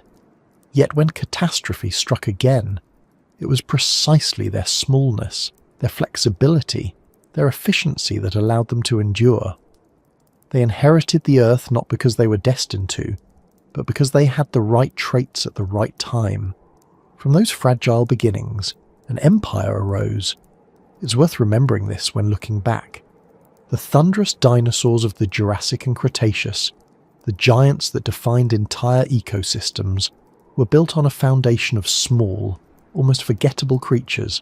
Their dynasty began in fragility, in obscurity, in the quiet persistence of animals that refused to vanish. Every colossal sauropod, every armoured stegosaur, every fearsome tyrannosaur carried within it the legacy of those first tentative steps in the Triassic. Without them, the Mesozoic would have been a different story. So when we imagine the Triassic, we should not only picture deserts of red sand and forests of conifers, not only ichthyosaurs cutting through the seas, or crocodile kin patrolling floodplains. We should also picture the small dinosaurs darting through shadows, their footsteps light, their presence easy to overlook. Those fragile beginnings, scattered across South America and beyond, were the first sparks of a dynasty that would burn for millions upon millions of years. When you peel back the layers of the Triassic and look closely at the very first dinosaurs, you don't find monsters or giants. You don't find titans that ruled the earth, or creatures that left whole continents trembling under their footsteps. What you find are pioneers, small and often vulnerable, testing the possibilities of a new body plan. Their names, Iraptor, Herrerasaurus and others like them, have become familiar to paleontologists, but in their own time they were just part of the background, one more set of reptiles in a crowded world. To us they represent the beginnings of something vast, but to the Triassic itself they were experiments, creatures whose success was anything but certain. Iraptor is often placed near the very base of the dinosaur family tree. Its fossils, discovered in Argentina's Ishigualasto Formation, tell us of an animal about the size of a medium dog, no more than a metre long. Its body was light and agile, built for quick movements. Its teeth were a mix, some sharp and curved, suited for meat, and others more leaf-shaped, which may have been useful for plants. This mixture suggests it was an omnivore, opportunistic rather than specialised. That adaptability might have been what allowed it to survive in the harsh and shifting landscapes of the late Triassic. It didn't dominate, but it found food wherever it could, and in ecosystems still fragile from earlier catastrophes, that counted for a lot. Herrerasaurus, found in the same region, tells a different story. Larger, more robust, and clearly carnivorous, it reached lengths of around 3 meters. Its skull was long and lined with sharp, serrated teeth, perfect for slicing flesh. Its arms were strong, tipped with claws that could grasp prey, while its legs were built for speed. Herrerasaurus was one of the first true dinosaur predators, a hunter that combined agility with power. But even it was not the apex predator of its world. Crurotarsans and other reptile groups often overshadowed it, filling many of the roles we might expect dinosaurs to dominate. Herrerasaurus was significant not because it ruled, but because it represented the potential for dinosaurs to become serious hunters in the ages to come. Chelophysis, another Triassic pioneer, is known from thousands of fossil specimens in what is now North America. Slender, long-necked, and fast, it grew to about 3 meters but remained lightly built, weighing far less than its size suggests. Fossil evidence points to the possibility that Chelophysis lived in groups, perhaps even hunting cooperatively, or at least gathering in large numbers. Some bone beds preserve dozens, even hundreds, of individuals buried together, possibly by floods. Whether they truly hunted as packs, or simply congregated in favourable areas, their sheer numbers suggest that these early dinosaurs had already discovered the advantages of social behaviour. Each of these pioneers reveals something about the earliest dinosaurs.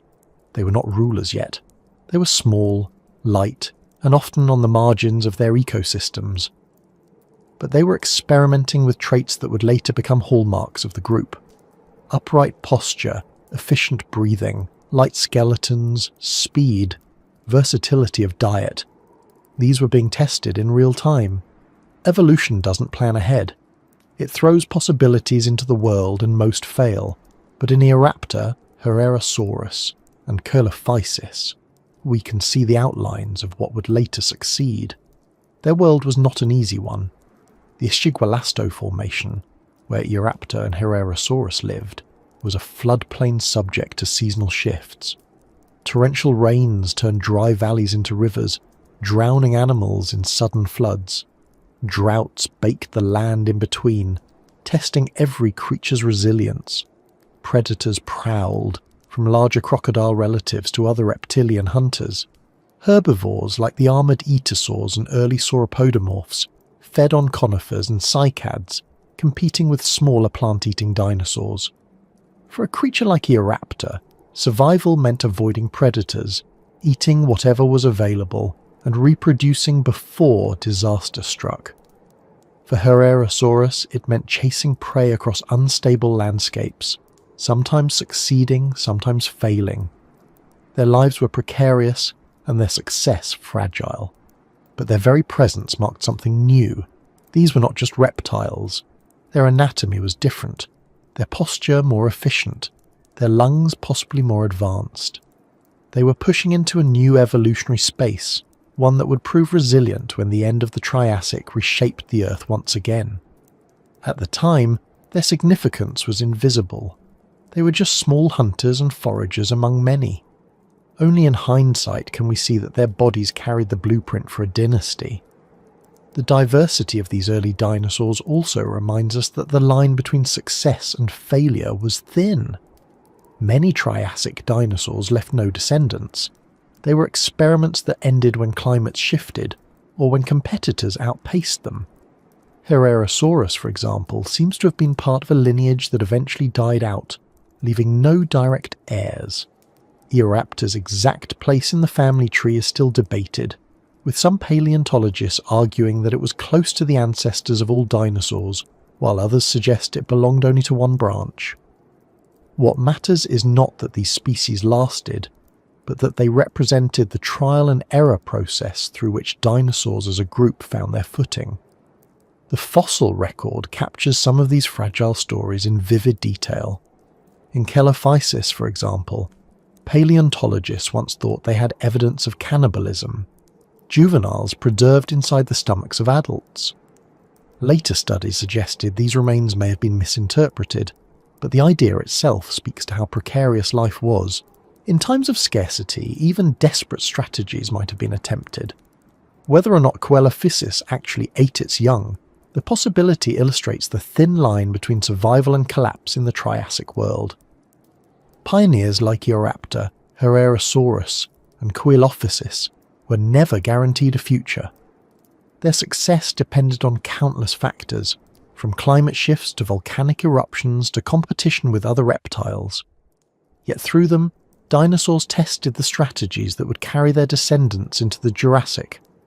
When the end-Triassic extinction swept away many of their rivals, these traits gave them the chance to expand into the empty spaces. In that sense, these pioneers were not rulers but seeds. Their fragility was balanced by their potential, and that potential would change the course of Earth's history. It's tempting to imagine them in motion. A small group of Eoraptor darting through the ferns at dawn, their movements quick and restless as they hunt insects. A Herrerasaurus breaking into a sprint, claws outstretched as it lunges at prey in the half-light of evening. A herd of Coelophysis scattering across a floodplain, their tails balancing their bodies as they dash away from sudden danger. These scenes remind us that these were not just names or bones in stone. They were living, breathing creatures, each step a gamble, each day a test of survival. Their success or failure was measured not in destiny, but in whether they saw another sunrise. And yet, from those fragile steps came the first stirrings of dominance. They were pioneers not because they ruled their world, but because they carried forward ideas that others did not. Upright posture, stamina, versatility, group living. These were the experiments that survived catastrophe, the traits that proved useful when climates shifted and ecosystems collapsed. They did not know it, could not know it, but in their small lives lay the beginnings of an empire that would one day reshape the Earth. The pioneers of the Triassic deserve our attention, not only because of what they became, but because of what they were in their own time, survivors in a harsh and unpredictable world. They remind us that dynasties often begin not with thunder but with whispers, not with giants but with small creatures finding ways to endure. The Triassic was filled with countless experiments in life, but among them, a few fragile footsteps pointed toward the future. And those footsteps, pressed into mud millions of years ago, still echo in the stones we uncover today. When we look back on the age of dinosaurs, it feels inevitable that they became the rulers of the Earth. Their bodies seem designed for dominance, tall, fast, strong, adaptable. But the truth of the Triassic is far less certain. For millions of years, dinosaurs were not the most obvious candidates for supremacy. They were small, sometimes rare, and often overshadowed. Their real competition came not from the mammal-like synapsids, which had been reduced to small survivors after the Permian extinction, but from another branch of reptiles, the Crurotarsans, distant cousins of crocodiles. These animals were diverse, successful, and for much of the Triassic they looked every bit as likely, if not more so, to inherit the world. In another roll of the evolutionary dice, it might have been crocodile kin, not dinosaurs, that rose to power. The Crurotarsans were not the crocodiles we know today. Modern crocs are semi-aquatic ambush hunters, built for lurking in rivers with patience and explosive power. Their Triassic relatives were far more varied. Some looked like armoured tanks, slow-moving plant-eaters that grazed on low vegetation. Others grew long legs and walked upright, sprinting across floodplains in pursuit of prey. Some were predators with skulls shaped like those of meat-slicing dinosaurs, lined with serrated teeth. They filled the same roles that dinosaurs would later dominate, and in many ecosystems of the late Triassic, they were the ones in charge. Take Postosuchus, for example. This massive predator, reaching lengths of 5 to 6 meters, walked on 4 legs but could rear up on 2 when needed. Its body was muscular, its jaws filled with sharp teeth, its head heavy and powerful. Fossils show evidence of bony armour along its back, giving it protection as well as strength. Postosuchus was one of the apex predators of its time, hunting early dinosaurs and other reptiles with ease. In regions of North America, where its fossils are found, it was dinosaurs that lived in the shadows of such giants, not the other way around. Other crurotarsans were herbivores, like the etosaurs. These were heavily armoured reptiles, their bodies covered in rows of bony plates, some even decorated with ridges and spikes. They shuffled through conifer forests and across river valleys, rooting up plants with pig-like snouts. Their armour made them difficult prey for predators, and in many places they were among the most common herbivores of their ecosystems. Dinosaurs were present, but it was these armoured cousins of crocodiles that formed the backbone of plant-eating life. Then there were the Rauisuchians, a group of large, upright walking predators that truly resembled dinosaurs in appearance. Their legs were positioned directly under their bodies, their stride efficient, their speed impressive. In fact, if you were to see one in life, you might mistake it for a theropod dinosaur. This similarity is no coincidence. Both groups evolved similar solutions to the same challenges of hunting in open landscapes. But in the Triassic, Rauisuchians often held the upper hand. They were bigger, more common, and firmly entrenched at the top of the food chain. The sheer diversity of these crurotarsans is what makes them so striking. In one lineage you see predators capable of challenging any rival. In another, you see bulky armoured grazers. In yet another, you find semi-aquatic hunters lurking in rivers. They spread across Pangaea, adapting to deserts, forests, floodplains, and coasts. Dinosaurs were only one set of players among many, and there was little reason at the time to predict they would outlast their crocodilian cousins. What ultimately tipped the balance was not superiority in battle, but the shifting hand of the environment. The late Triassic was a time of upheaval. Volcanic eruptions shook the continents as Pangaea began to rift apart. Lava flowed across vast regions, gases altered the climate, and ecosystems collapsed under the stress. This was the end Triassic extinction, one of the great turning points in life's history. Many groups perished, including a huge portion of the crurotarsans. Their diversity, once their strength, could not save them when whole habitats vanished. Dinosaurs, with their efficient lungs, light skeletons and adaptable diets, managed to survive the crisis. When the dust cleared, it was the crocodile relatives that had shrunk to minor roles, and the dinosaurs that expanded into the empty spaces. But imagining what might have been is a useful exercise. If the crurotarsans had weathered the end-Triassic extinction better, perhaps they would have become the dominant reptiles of the Mesozoic. Instead of herds of sauropods crossing Jurassic plains, we might picture herds of armoured etosaurs. Instead of tyrannosaurs, we might imagine massive Rauisuchians with crocodile ancestry dominating as apex predators. Instead of feathered raptors, perhaps it would have been agile, bipedal crocodile cousins that developed similar traits. Evolution had multiple candidates for empire, and dinosaurs were only one of them. Evidence of their competition shows up in the fossil record. In the same rock layers, we find dinosaur bones alongside those of Rauisuchians and etosaurs. We find bite marks that may have been left by Postosuchus jaws. We find trackways where the footprints of dinosaurs cross paths with those of their rivals. For millions of years they shared the same landscapes, not as ruler and subject, but as equals, each group testing strategies for survival. It was not inevitable that one would replace the other. It was a contest shaped by chance, by climate, by extinction. Even today, crocodiles carry the legacy of this lost potential. They are the last surviving crurotarsans, reduced from a dynasty of variety to a narrow set of semi-aquatic hunters. Yet their endurance is remarkable. They survived not only the end-Triassic extinction, but also the asteroid that wiped out most dinosaurs at the end of the Cretaceous. Their story is not one of failure but of persistence. They could have been kings, and in another world they might have been, but in our own, they became survivors, holding on to rivers and swamps as their thrones. For dinosaurs, the competition with these crocodile kin was both a challenge and a proving ground. It forced them to refine their bodies, to sharpen their adaptations, to become better at what they did. When extinction swept their rivals aside, they were ready to expand. Their dynasty was not born in isolation but in rivalry, tested against predators and herbivores that could easily have taken their place.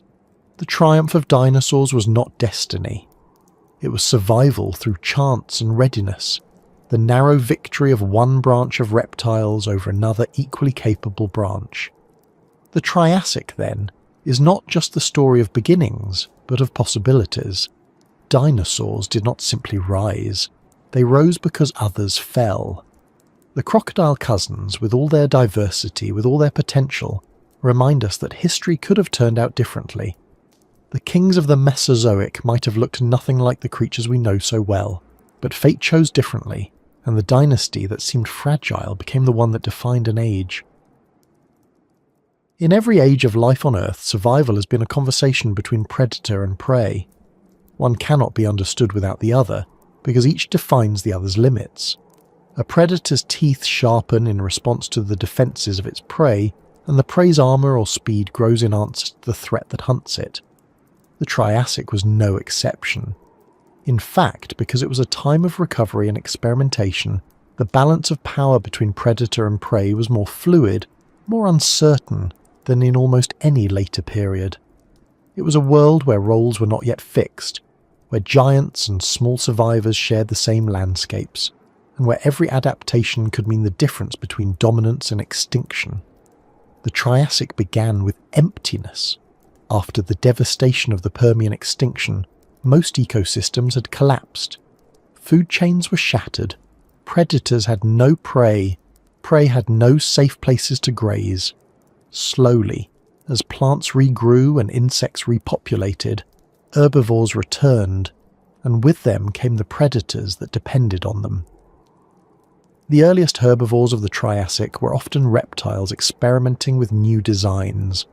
Armoured etosaurs rooting through soil, early sauropodomorphs nibbling on conifers, dicynodonts surviving a little longer in some corners. Each of these plant-eaters carried defences of its own: armour, bulk, or the safety of herds. Predators adapted in response, testing speed, stealth, or brute force. Postosuchus and other Rauisuchians stand out as examples of apex predators during this time. Their bodies were built for power. Strong legs positioned under the body gave them endurance and speed. Heavy skulls and serrated teeth gave them the tools to bring down large prey. In the Triassic floodplains of what is now North America, a Postosuchus could dominate its ecosystem, hunting early dinosaurs and herbivorous reptiles alike. To smaller creatures like Coelophysis or the young of Plateosaurus, the shadow of such a predator was constant. Yet predators did not always have the upper hand. Herbivores had strategies of their own, and in many cases those strategies were just as successful. The etosaurs, for instance, were not fast, but their thick armour made them difficult to attack. Predators risked injury when biting into their plates. Plateosaurus and other early sauropodomorphs, while not heavily armoured, used size and herding as defence. A single individual might be vulnerable, but in groups they could keep watch, and their sheer mass made them less appealing targets. For smaller prey animals, speed and stealth were the answers. Eoraptor and similar creatures survived by darting through undergrowth, staying unseen and fleeing at the first sign of danger. The balance of power extended into the water as well. Temnospondyle amphibians lurked in rivers and lakes, their broad heads snapping up fish or small reptiles. Early ichthyosaurs and nothosaurs patrolled the seas, preying on ammonites, fish, and each other.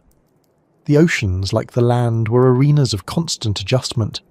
Ammonites grew shells with increasingly complex patterns of chambers, which may have strengthened them against pressure and predation. Fish evolved faster swimming styles to escape the reptiles that hunted them. Each advance by one group provoked an answer from another, weaving the intricate web of predator-prey relationships that held the ecosystems together. Even insects and amphibians played their part in this balance. Swarms of insects provided food for amphibians and small reptiles, which in turn became prey for larger predators. Frogs and salamander-like creatures snapped at beetles and dragonflies, while themselves being eaten by Calophysis or by fish. No part of the web existed in isolation. The smallest buzz of wings could ripple upward to affect the largest hunters. A drought that killed plants would starve insects, which would reduce amphibian populations, which would in turn deprive larger predators of prey. The balance was delicate, constantly tested, and always on the edge of collapse. What is striking about the Triassic is how evenly matched many of these relationships were. Later in the Jurassic and Cretaceous, dinosaurs would rise to such dominance that they seemed to overwhelm their ecosystems, their sheer size and numbers giving them a kind of monopoly. But in the Triassic, power was contested. Crustaceans held dominance in some places, dinosaurs in others. Herbivores tried out multiple strategies: armour, size, speed to stay alive. Predators ranged from ambushers in rivers to sprinters on the plains. No single group had yet taken permanent control. It was an age of experimentation in the arms race between hunter and hunted. The fossil record preserves glimpses of these struggles. In some sites, the remains of Calophysis are found alongside those of Postosuchus, hinting at the predator-prey dynamics of their world. Tooth marks on bones show where carnivores fed, sometimes even gnawing the remains of their own kind. In coprolites, we find fragments of plants, fish scales, and bone, each a record of a meal consumed millions of years ago. Trackways in mud show herds moving together, sometimes pursued by parallel predator tracks. Each fossil is a fragment of the drama that played out daily across Triassic landscapes, and yet balance was not only about violence, it was also about restraint. A predator that hunted too efficiently risked wiping out its prey and starving itself. A prey animal that reproduced too quickly risked overgrazing its environment and collapsing its own food source. The Triassic ecosystems, fragile as they were, found equilibrium in this tension. Populations rose and fell with the seasons, predators thinned out herds, herbivores rebounded with the rains, and insects filled gaps with their abundance. It was never static, but it was sustainable enough to last tens of millions of years. For the early dinosaurs, this balance was both a challenge and an opportunity. They were not yet apex predators, but their speed and stamina allowed them to hunt smaller prey effectively. They were not the dominant herbivores, but their versatility let them nibble plants others ignored. Their role in the predator-prey dynamic was modest, but it gave them practice. When the end-Triassic extinction disrupted these balances and removed many of their rivals, they were ready to expand into roles they had long been testing in small ways. The balance of predator and prey in the Triassic reminds us of how ecosystems truly work. It is not simply about who is strongest or who dominates. It is about relationships, about constant feedback loops where each side shapes the other. Predators sharpen their teeth, prey thickens its armour, herbivores grow larger, predators grow faster, insects swarm, amphibians flourish, reptiles adapt. No victory is permanent, no adaptation final. The game resets with every drought, every flood, every eruption. And in the Triassic, that game was still wide open. To walk through a Triassic valley would have been to witness this balance firsthand. Herds of armoured etosaurs shuffle through cycads, watched by Rauisuchians hidden in the trees. A Calophysis darts after a dragonfly, only to vanish as a larger predator lunges from the shadows. In the river nearby, a temnospondyle snaps at fish, while nothosaurs patrol the shallows. Everywhere you look, there is tension, the constant push and pull of survival. And yet, despite the violence, there is also harmony. The system works, precarious though it is, each creature shaping and being shaped by the others. The Triassic was not yet the age of dinosaurs, but it was the crucible in which their dynasty was forged. Their rivals were powerful, their prey elusive, their environment unforgiving. To survive here was to learn balance, how to take without exhausting, how to run without tiring, how to adapt without breaking. Predator and prey together built the world that would carry forward into the Jurassic, a world where dinosaurs would finally step into the roles they had been rehearsing. When we talk about the Triassic, we can't separate the animals and plants from the stage they lived on, and in that age, the stage was unlike anything we know today. Instead of scattered continents, separated by oceans and shaped into the familiar outlines we learn from maps, nearly all of Earth's land was gathered into a single vast supercontinent.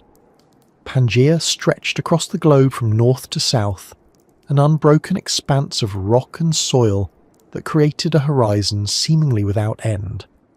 To walk it would have been to cross deserts larger than any we can imagine now, forests that seem to go on forever, and mountain chains that cut across entire regions without interruption. It was a world defined not just by its creatures, but by its sheer scale. The immensity of Pangaea shaped everything. Its sheer size created climates far more extreme than we're used to today. Along the coasts, where seas could moderate temperatures and bring rain, life was relatively lush. Rivers meandered into wide floodplains, plants grew in abundance, and animals had food and water enough to sustain them. But in the interior, hundreds or even thousands of kilometers from the sea, the story was different. There, rain rarely fell, and when it did, it often came in brief, violent bursts. The summers were blisteringly hot, the winters bitterly cold.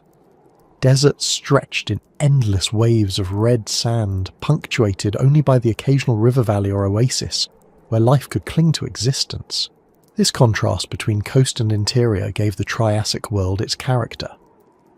Along the margins of Pangaea, where green shores hugged warm oceans, ecosystems flourished with relative stability.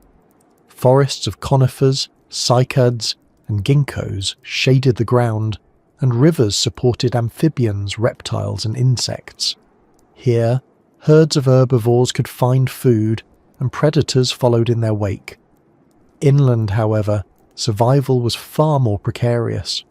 There, only the hardiest plants grew, scrappy conifers with needle-like leaves, tough cycads, and carpets of ferns clinging to the rare patches of moisture.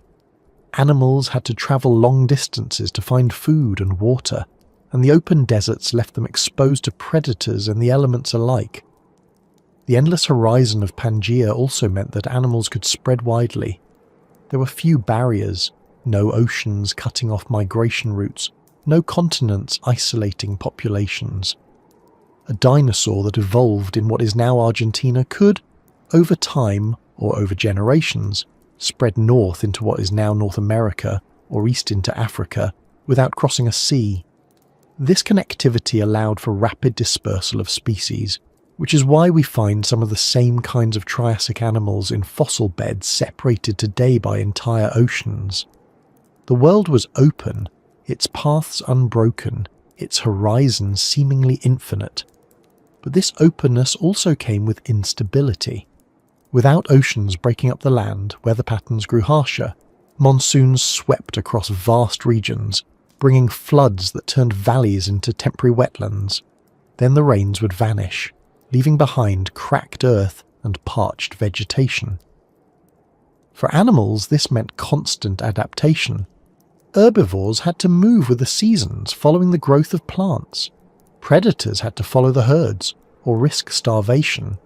Small creatures, from insects to early mammals, relied on burrows and shelters to ride out the extremes. No one could stay still for long, because Pangaea's climate was never gentle for long. Mountains cut through parts of this vast continent, remnants of earlier collisions that had brought the land masses together. These ranges influenced rainfall, creating rain shadows and dry basins. Rivers carved their way through valleys, offering lifelines of green in otherwise barren expanses. Along these rivers, forests grew thicker and life gathered. Fossil evidence often comes from these ancient riverbeds, where floods buried bones and preserved the traces of creatures long gone. It is in places like these that we find the remains of Eoraptor, Herrerasaurus, and Coelophysis, early pioneers whose fragile steps were pressed into the mud of floodplains. The sheer scale of Pangaea also created opportunities for giants. With so much open land, there was space for large herbivores to roam, for predators to chase them across vast plains. Plateosaurus, one of the earliest large dinosaurs, grew to lengths of 9 meters and could range widely across the continent. Armored etosaurs shuffled in herds through conifer forests, their heavy bodies safe from many predators. And above all of this, the open landscapes favoured animals that could move efficiently. Upright posture, stamina and endurance became decisive traits, and it is no coincidence that dinosaurs, with their straight legs and efficient breathing, thrived in this environment. But the endless horizon of Pangaea was not just a blessing, it carried within it the seeds of destruction. The landmass was restless, its tectonic plates pulling and grinding beneath the surface. Volcanoes erupted across rift valleys, sending lava and gases into the air. The Central Atlantic Magmatic Province, one of the largest volcanic systems in Earth's history, would eventually erupt at the end of the Triassic, unleashing enough basalt to cover millions of square kilometers. The gases from these eruptions altered the climate, contributing to the extinction that cleared the stage for dinosaurs to expand fully.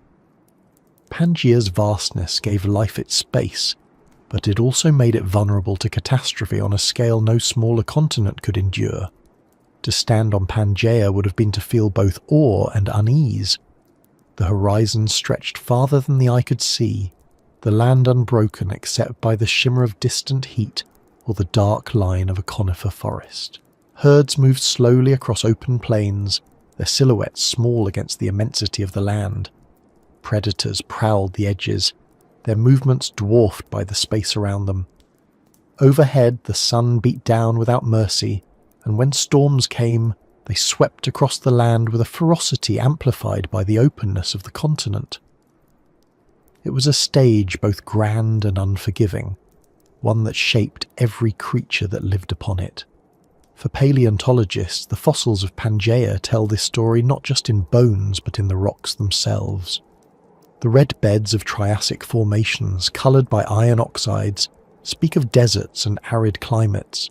Ripple marks and mud cracks tell of rivers that rose and fell, lakes that dried, and valleys that alternated between flood and drought. Ash layers remind us of the constant presence of volcanoes. Each stratum is a page in the record of a supercontinent's life, capturing the extremes that defined it. The endless horizon of Pangaea gave the Triassic its scale and its character. It connected ecosystems, it tested resilience, and it amplified both opportunity and danger. Dinosaurs began their dynasty here, in this vast and open world, where survival meant endurance and adaptability.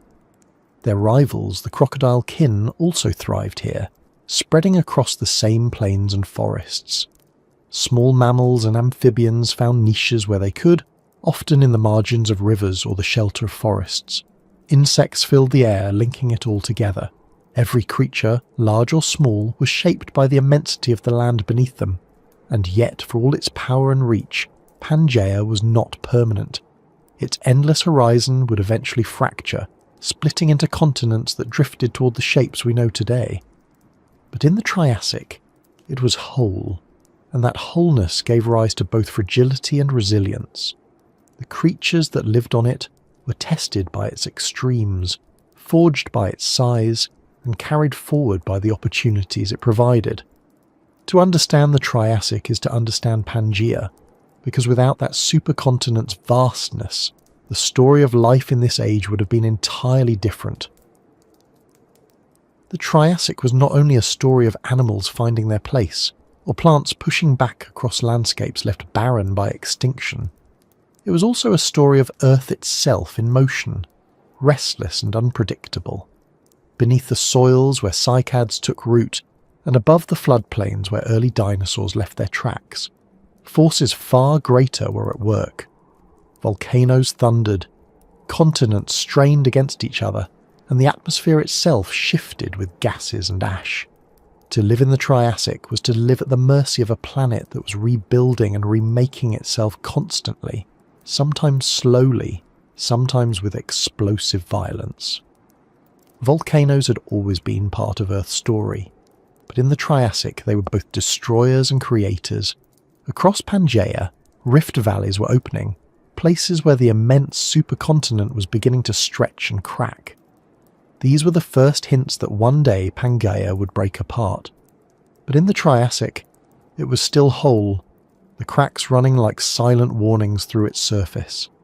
Along these rifts, volcanoes erupted, sometimes quietly, spilling lava that cooled into vast basalt plains, and sometimes catastrophically, sending ash clouds into the sky and choking whole regions in poisonous gases. For the animals and plants that live nearby, these events could mean sudden death. For the atmosphere, they meant long-term change. The gases released during these eruptions, carbon dioxide, sulfur dioxide, methane from destabilized deposits, reshaped climates. Carbon dioxide trapped heat, warming the planet. Sulfur dioxide reflected sunlight, cooling the surface temporarily, but also acidifying rain when it returned. These fluctuations created climates that could swing between extremes, leaving ecosystems constantly off balance. A forest might flourish for centuries under relatively stable conditions, only to collapse when drought stretched longer or when cooling from volcanic ash lasted too many seasons. Insects, amphibians, and reptiles had to endure these swings or perish. Those that survived were those that could adapt quickly, burrowing underground, migrating with the seasons, or reproducing in bursts during favourable years. The atmosphere itself was unsettled. Without modern patterns of ocean currents and without continents in the positions we know today, winds carried moisture unevenly. Monsoons lashed the edges of Pangaea, drenching coastal regions, while the interior often baked in drought. In one place, rivers overflowed with floods, leaving behind fertile soil but also sweeping away herds of animals. In another, sand dunes marched across the land, covering everything in their path. This uneven distribution of climate made life patchy, with oases of abundance separated by seas of scarcity. Animals had to move constantly, following rains and growth. For predators, this meant long migrations. For prey, it meant constant vigilance. The record of these changes is written into the rocks. Layers of ash capture volcanic outbursts, frozen in time as pale bands amid the red sediments of Triassic deserts. Chemical traces in ancient soils reveal spikes of carbon dioxide, sudden shifts in temperature. Fossil forests preserved in volcanic mudflows show us stands of trees that grew for centuries before being buried in an instant. Each of these clues tells of a restless world, a place where stability was rare and the ground itself could not be trusted. And yet volcanoes were not only destructive, they also enriched the earth. Lava, once cooled, created fertile soils, rich in minerals that plants could use. Ash layers could seed new growth once the danger had passed, feeding forests for generations. The same forces that brought death also laid the groundwork for renewal. Life in the Triassic was shaped by this duality, destroyed by eruptions but also nourished by the lands they left behind. In many ways, it was a world constantly in flux, never fully stable, but always regenerating. For animals like the early dinosaurs, this restlessness may have been an advantage. Small, lightly built and adaptable, they could move into new environments quickly. When volcanoes destroyed one habitat, they could disperse to another. When climates shifted, their stamina and upright posture allowed them to migrate long distances. Their rivals, often larger and more specialized crocodile kin, might not have been as flexible.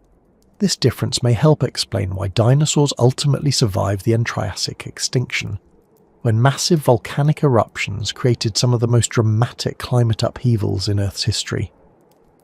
The Central Atlantic Magmatic Province, a vast volcanic system, was the ultimate expression of this restlessness.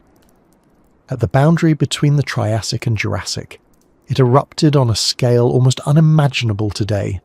Lava flows stretched for thousands of kilometers, gases filled the air for centuries, temperatures rose, Ocean chemistry shifted, ecosystems collapsed, entire groups of reptiles vanished, and yet dinosaurs passed through, scarred but alive, ready to expand into the spaces that had been emptied. This was the defining moment of their rise, and it was born not from triumph in battle, but from survival in the face of planetary upheaval.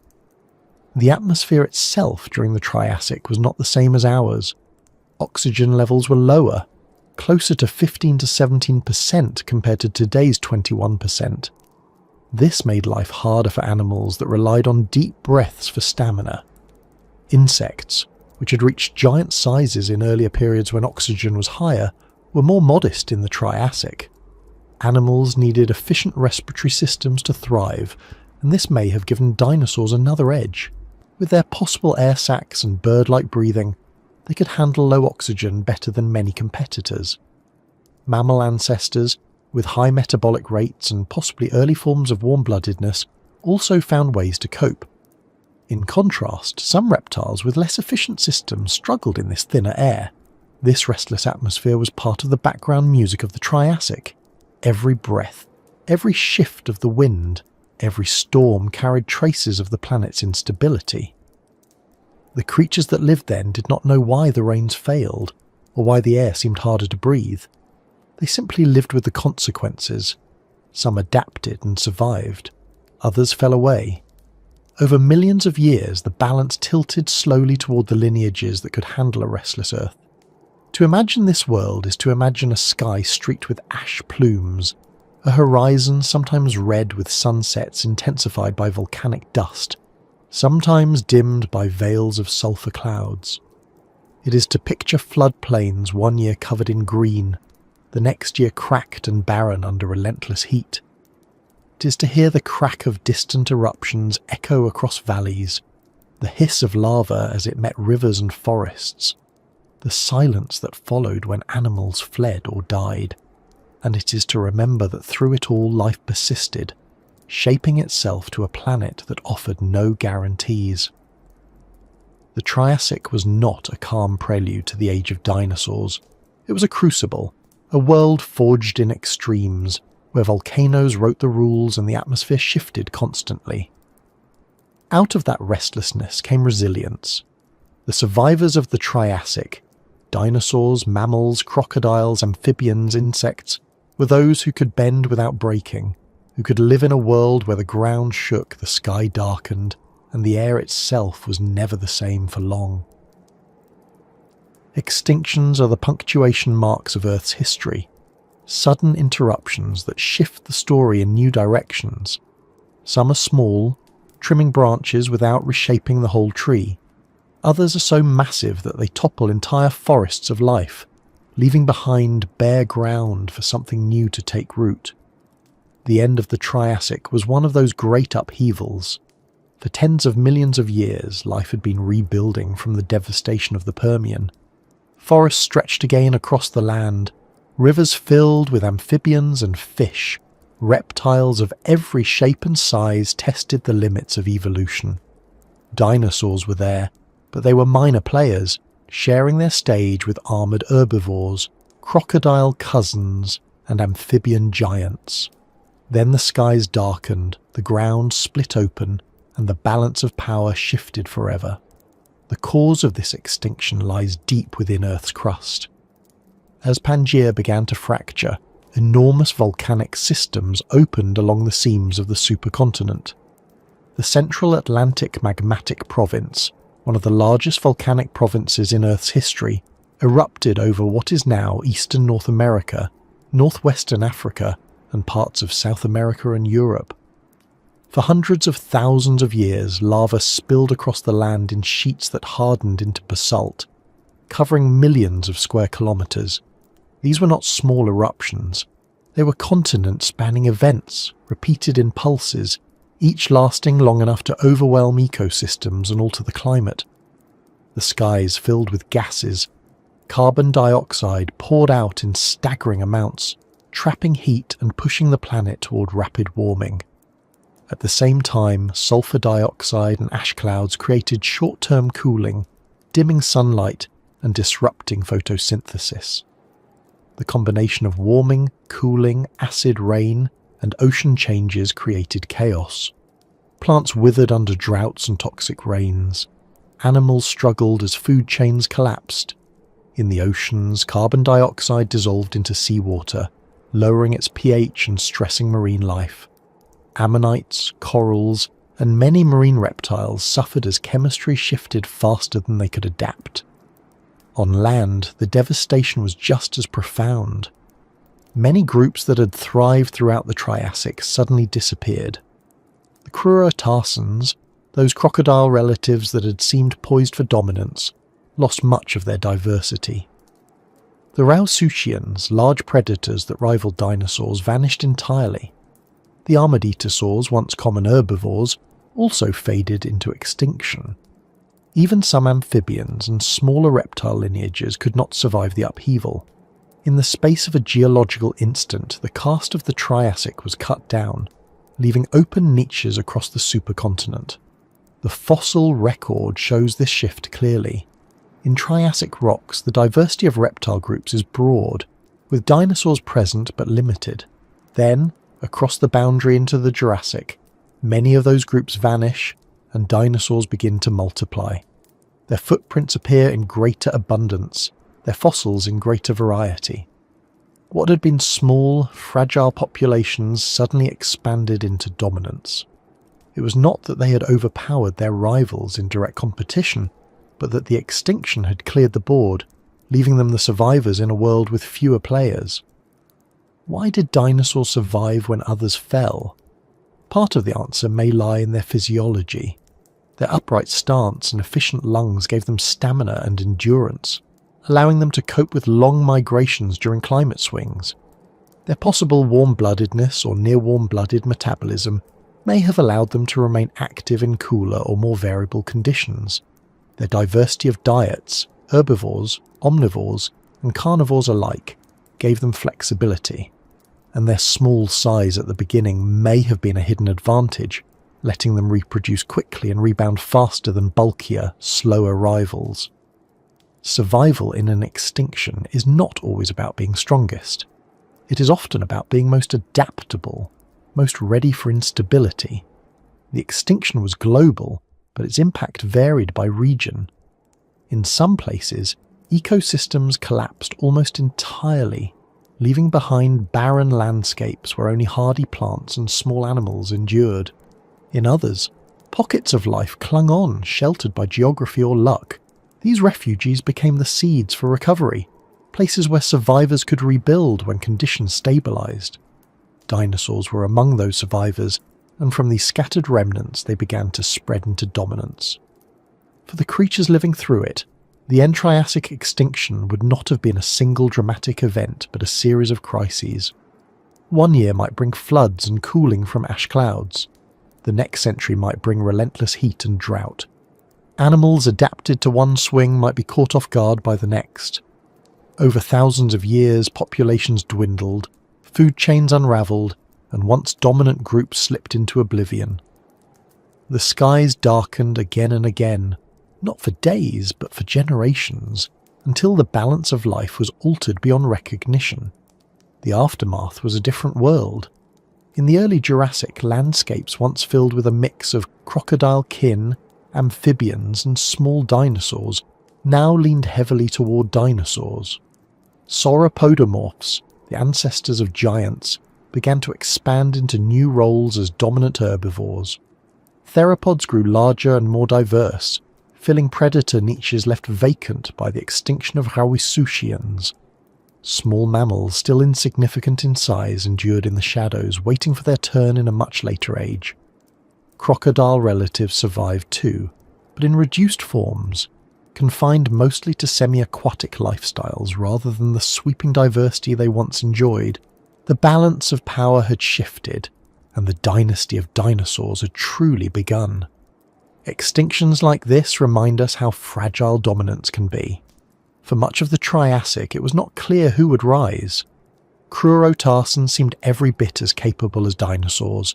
Amphibians still clung to their rivers, and small synapsids carried the seeds of mammals. Then the Earth itself intervened, tilting the scales. The skies darkened, the atmosphere grew restless, and in the aftermath, only a few lineages carried forward. Dinosaurs were among them, and that survival turned them from one group among many into the defining figures of the Mesozoic. To imagine the end Triassic extinction is to imagine a world of unease, the air thick with haze, the horizon glowing with distant lava flows, rivers running dark with ash, forests withering under acidic rains, herds of herbivores thinning year by year, predators pacing wider ranges in search of food, amphibians disappearing from ponds that dried or turned toxic. It was not a single catastrophe, but a grinding attrition, a long twilight that stretched across millennia. And then, slowly, when the eruptions eased and the skies cleared, new green began to spread again. But the creatures that returned were not the same as those that had gone. The torch had passed. The end of the Triassic was the dawn of the dinosaurs, not because they conquered their world in battle, but because they were left standing when so many others had fallen. Their dynasty began in the shadow of catastrophe, a reminder that survival is as much about chance and resilience as it is about strength. When the skies darkened, many lineages vanished. But the dinosaurs endured, and from that endurance came an empire that would last for the next 135 million years. When we look back at the Triassic, the temptation is to skip ahead, to see it only as a prelude to the Jurassic, where dinosaurs truly begin to dominate. But the truth is, the Triassic is the hinge where everything turns. It's the place where survival, fragile and uncertain, transforms into supremacy. Dinosaurs were not destined to rule the Earth. They were small, scattered, and surrounded by rivals that seemed better equipped to take over. Yet when disaster struck at the end of the Triassic, dinosaurs did not just endure, they emerged as the central survivors. That survival set the stage for everything that followed, and in the space of a geological moment, their quiet persistence became the foundation of an empire. Survival, at its core, is not glamorous. It's about making it through lean years, hiding in the shadows, eating whatever is available, and reproducing fast enough to stay ahead of extinction. For much of the Triassic, that is what dinosaurs were doing. Eoraptor, Herrerasaurus, Chilophysis, these were not rulers, they were strivers. They darted after insects, nibbled on ferns, scavenged when they could, and lived alongside predators that could easily have crushed them. They found ways to stay alive without outshining their competitors. The fact that they managed to persist in such a crowded world was itself remarkable. The key was adaptability. Early dinosaurs were generalists. Some, like Eoraptor, could eat both plants and meat, making them less vulnerable to sudden shortages. Others, like Chilophysis, lived in groups, which gave them safety in numbers and perhaps hunting advantages. Their bodies were light, their postures upright, their movements efficient. They did not need to be the largest or the strongest. They needed only to stay nimble, to take advantage of whatever scraps the world offered. In times of stability, this kept them in the background, but in times of crisis, it gave them the flexibility to endure. When the end Triassic extinction struck, that flexibility became decisive. Many of their rivals were specialists. Etosaurs relied on particular kinds of vegetation. Rauisuchians filled roles as apex predators, dependent on a steady supply of large prey. When climates swung wildly, when vegetation collapsed, when prey vanished, specialists starved. Dinosaurs, with their mixed diets, efficient bodies, and rapid reproduction, weathered the storm more easily. They didn't escape unscathed. Many species disappeared, but as a group, they held on. And when the extinction ended, they were left standing in landscapes suddenly emptied of competitors. This was the turning point. For tens of millions of years, dinosaurs had been minor figures, overshadowed by crocodile cousins and amphibian giants. Now, almost overnight in geological terms, they were in a world that belonged to them. The extinction had cleared away much of the competition, and dinosaurs expanded into the empty niches. Small herbivores became larger, testing new body plans that would lead to the first true giants. Carnivores diversified, growing stronger and more numerous as they hunted the new herds of plant-eaters. What had been survival strategies became the building blocks of supremacy. The fossil record after the extinction captures this transformation. In early Jurassic rocks, dinosaur footprints multiply, spreading across floodplains where once they were rare. Fossils of sauropodomorphs show their bodies lengthening, their necks stretching higher to reach food others could not. Theropods become more varied, from small hunters to larger, more formidable predators.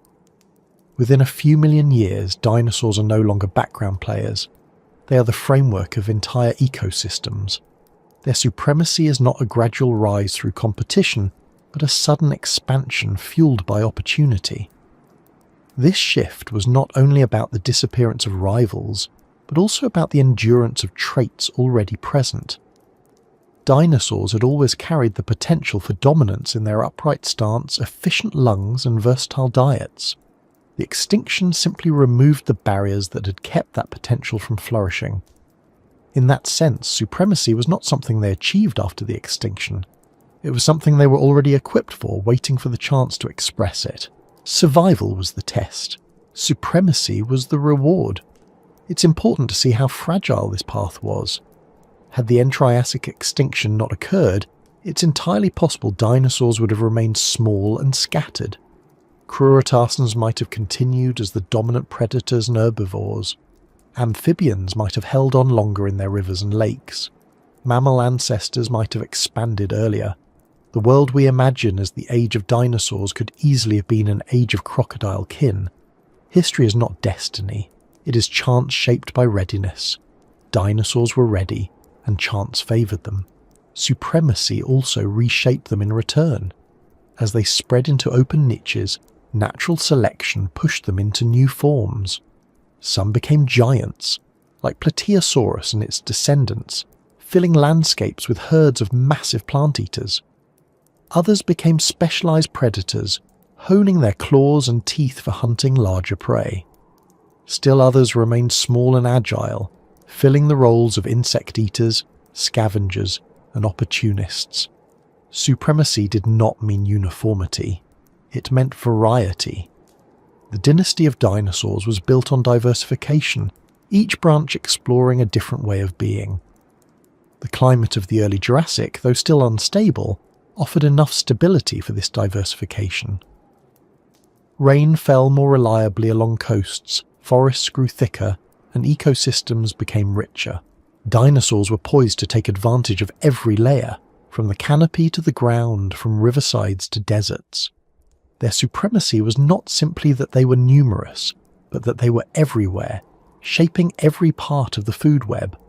The chorus of insects still hummed, amphibians still croaked, mammals still scurried, but the stage now belonged to dinosaurs. From this perspective, the supremacy of dinosaurs was not about strength alone. It was about persistence, patience, and timing. They did not win the Triassic by overpowering their rivals. They won it by enduring long enough to inherit a world reshaped by catastrophe. Their dynasty grew not from conquest, but from resilience. They remind us that in evolution, survival and supremacy are not separate stages, but part of the same continuum. To survive is to keep the possibility of supremacy alive. To reach supremacy is to prove that survival was more than chance, it was preparation. And so the story of the Triassic ends not with a world fading into darkness, but with a world beginning again. The skies cleared after the great eruptions, the air warmed, plants spread and animals returned. But the faces of those animals were different. Where once Rausuchians stalked and Etosaurs grazed, dinosaurs now filled the roles. Their survival had carried them through the crucible, and their supremacy would define the ages to come. From fragile beginnings to global rulers, the path was uncertain, but the outcome reshaped Earth for the next 135 million years. The story of dinosaurs is often told as though they exploded onto the scene, towering and terrifying from the very start. But the truth is gentler and stranger. For tens of millions of years in the Triassic, they lived in the shadows, small and often overlooked, fragile against predators that outmatched them and herbivores that outweighed them.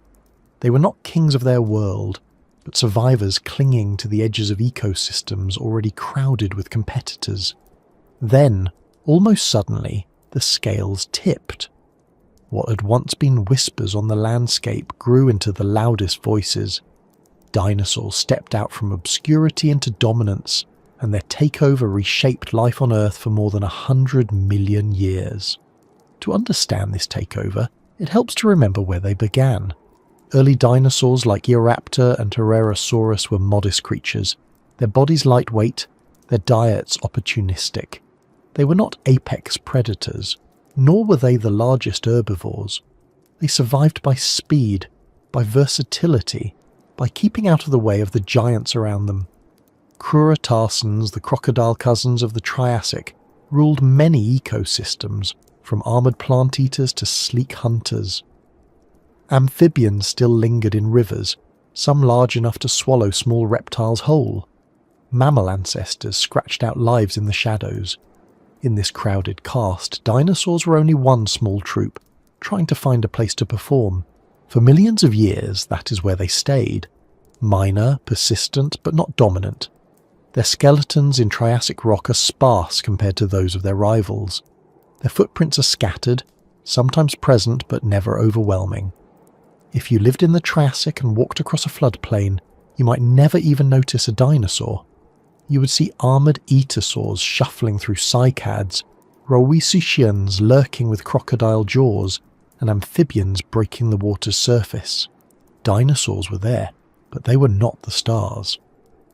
Then came the End-Triassic extinction, and the stage changed overnight in geological terms. The eruptions of the Central Atlantic magmatic province darkened skies and poisoned air. Ecosystems that had been stable collapsed under the pressure of climate swings. Herbivores that had fed steadily for millions of years starved when vegetation faltered. Predators that relied on those herds starved in turn. Amphibians, already struggling with the drying of Pangaea's interior, declined further.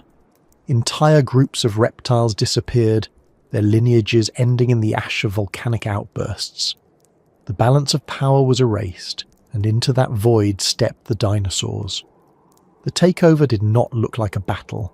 There were no armies of dinosaurs sweeping across landscapes to overthrow their rivals. Instead, it was an expansion, quiet and steady as they filled the spaces left behind. Sauropodomorphs, once modest plant-eaters, grew larger, experimenting with longer necks and heavier bodies, feeding on conifers that others could no longer reach. Theropods diversified, some remaining small hunters of insects and lizards, others becoming larger predators to replace the vanished Rowisuchians. Even within a few million years, dinosaurs were no longer scattered. They were the backbone of ecosystems, their presence impossible to overlook. Fossil evidence captures this transformation with startling clarity. In Triassic rocks, dinosaur bones and tracks are rare, surrounded by the remains of crocodile kin. In Jurassic rocks just above them, the picture reverses. Suddenly, dinosaur tracks crisscross ancient floodplains, and their bones appear in abundance. Sauropodomorphs dominate as herbivores, theropods as predators. Dinosaurs are no longer shadows, they are the structure around which ecosystems revolve. Their takeover is written in stone, not as a slow trickle but as a sudden surge. The traits that had once kept them alive in the shadows became the keys to their supremacy. Their upright posture allowed them to run faster and longer than sprawling reptiles. Their lungs, likely supported by bird-like air sacs, gave them stamina even in low oxygen conditions. Their reproductive strategies, laying clutches of eggs, allowed them to rebound quickly after population crashes. Their diets, varied and flexible, made them less vulnerable to sudden shortages. They had been training for survival in the hardest of worlds, and when the hardest of tests arrived, they were ready. But dominance is not just about filling empty spaces. It is also about creating new ones. Dinosaurs reshaped their environments as they spread. Herds of sauropodomorphs trampled forests, opening gaps that allowed new plants to grow. Theropods controlled populations of herbivores, keeping ecosystems balanced. Even their dung recycled nutrients back into the soil, fertilizing forests that fed the next generation. By simply living in such numbers and sizes, dinosaurs altered the landscapes around them, ensuring that their supremacy reinforced itself. The takeover was global. Because Pangaea was still largely united, dinosaurs could spread without barriers. Species that arose in South America could eventually migrate into North America, Africa, or Europe. Their adaptability made them suited to deserts, coasts, and forests alike. Wherever plants grew and prey moved, dinosaurs followed. Within a short span of time, they were not confined to one corner of the world. They were the world. It's easy to imagine what this must have looked like. A Triassic floodplain once dominated by Rowisuchians and armoured herbivores, now filled with herds of Plateosaurus browsing at shoulder height, their long necks reaching into conifers. Along the edges of rivers, Coelophysis-like hunters darting after small prey, their movements too quick for the eye to follow, larger theropods pacing through forests, their footprints sinking deep into the mud. The soundtrack of insects and amphibians still humming, but now layered with the constant presence of dinosaurs, their calls echoing across valleys. The shadows were gone. They were everywhere. The rise of dinosaurs also meant the shrinking of others. Mammal ancestors remained small, their opportunities limited by the new rulers. Amphibians persisted only in scattered habitats, no longer giants, but reduced to modest forms. Crocodile relatives survived, but their diversity narrowed, leaving only the semi-aquatic lifestyles we still see today. Each of these survivors carved out niches, but none could challenge the dinosaurs' dominance. The takeover was not complete annihilation of rivals, but it was a reshuffling of power, with dinosaurs now sitting firmly at the top. This transformation reminds us how fragile and contingent history is. Dinosaurs did not win because they were guaranteed to. They won because catastrophe cleared the field, and they were best equipped to seize the chance. Their supremacy was the product of survival, adaptability, and timing. For millions of years they had been little more than survivors, waiting in the shadows.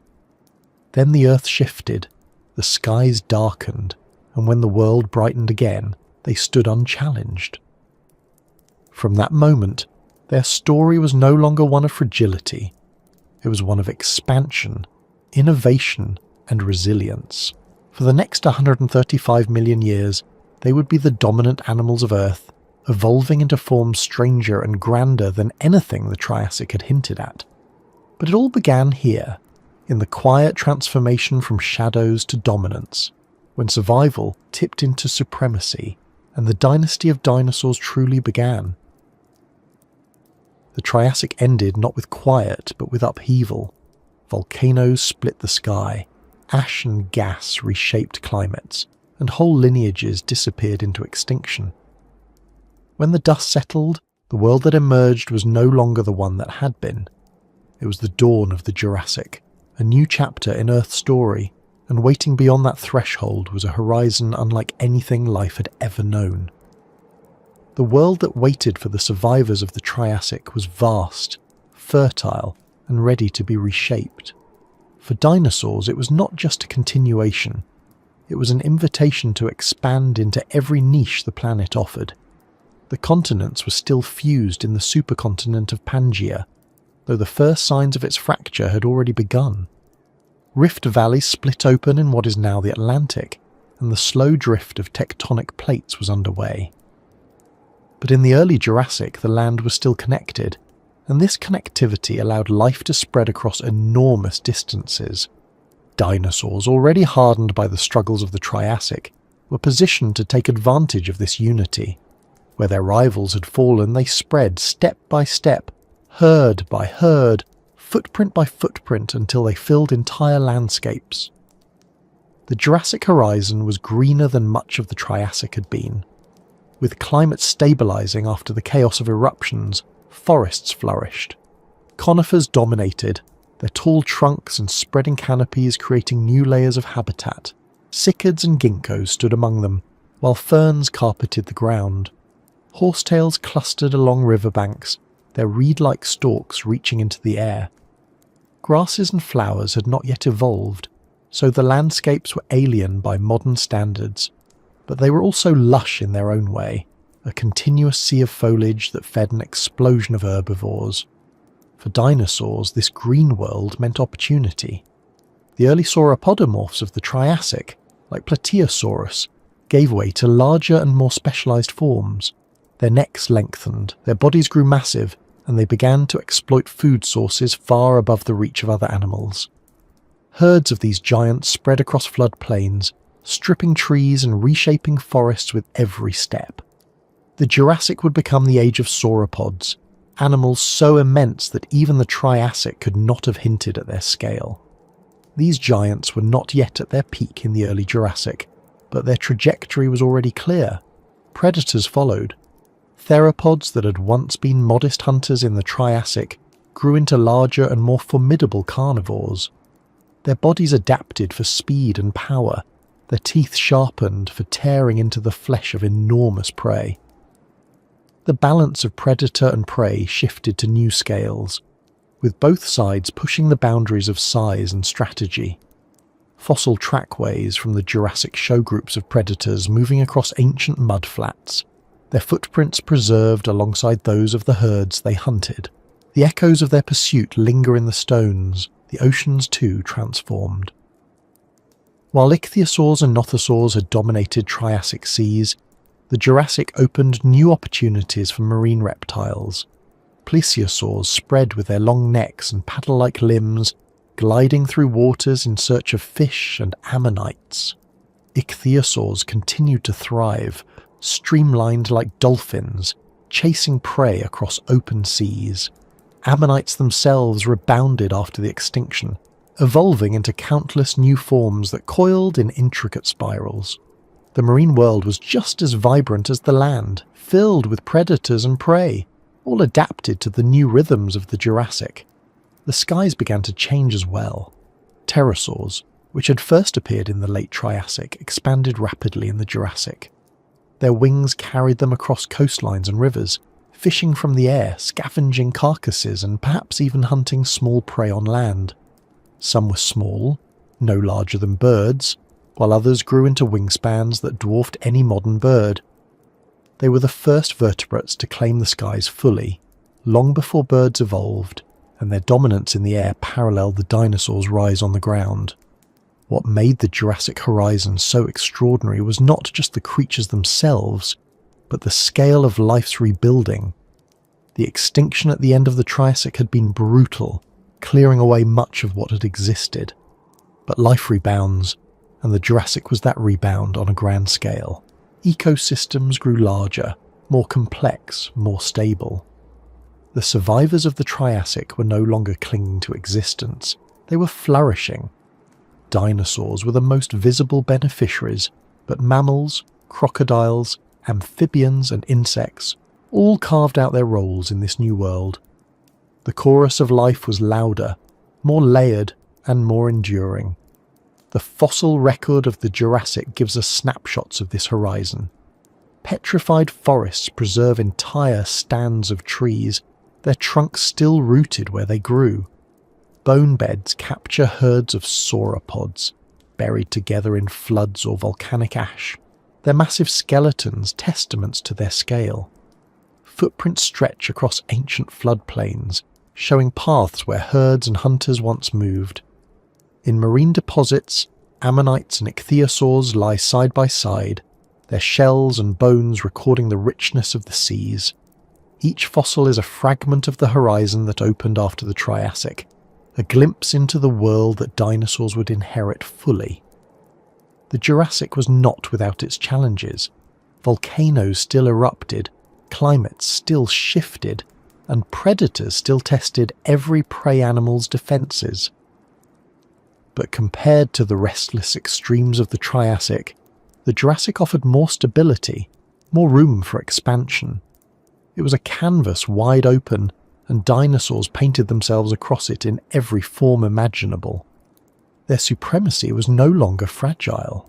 It was established, visible in every footprint, every skeleton, every trace.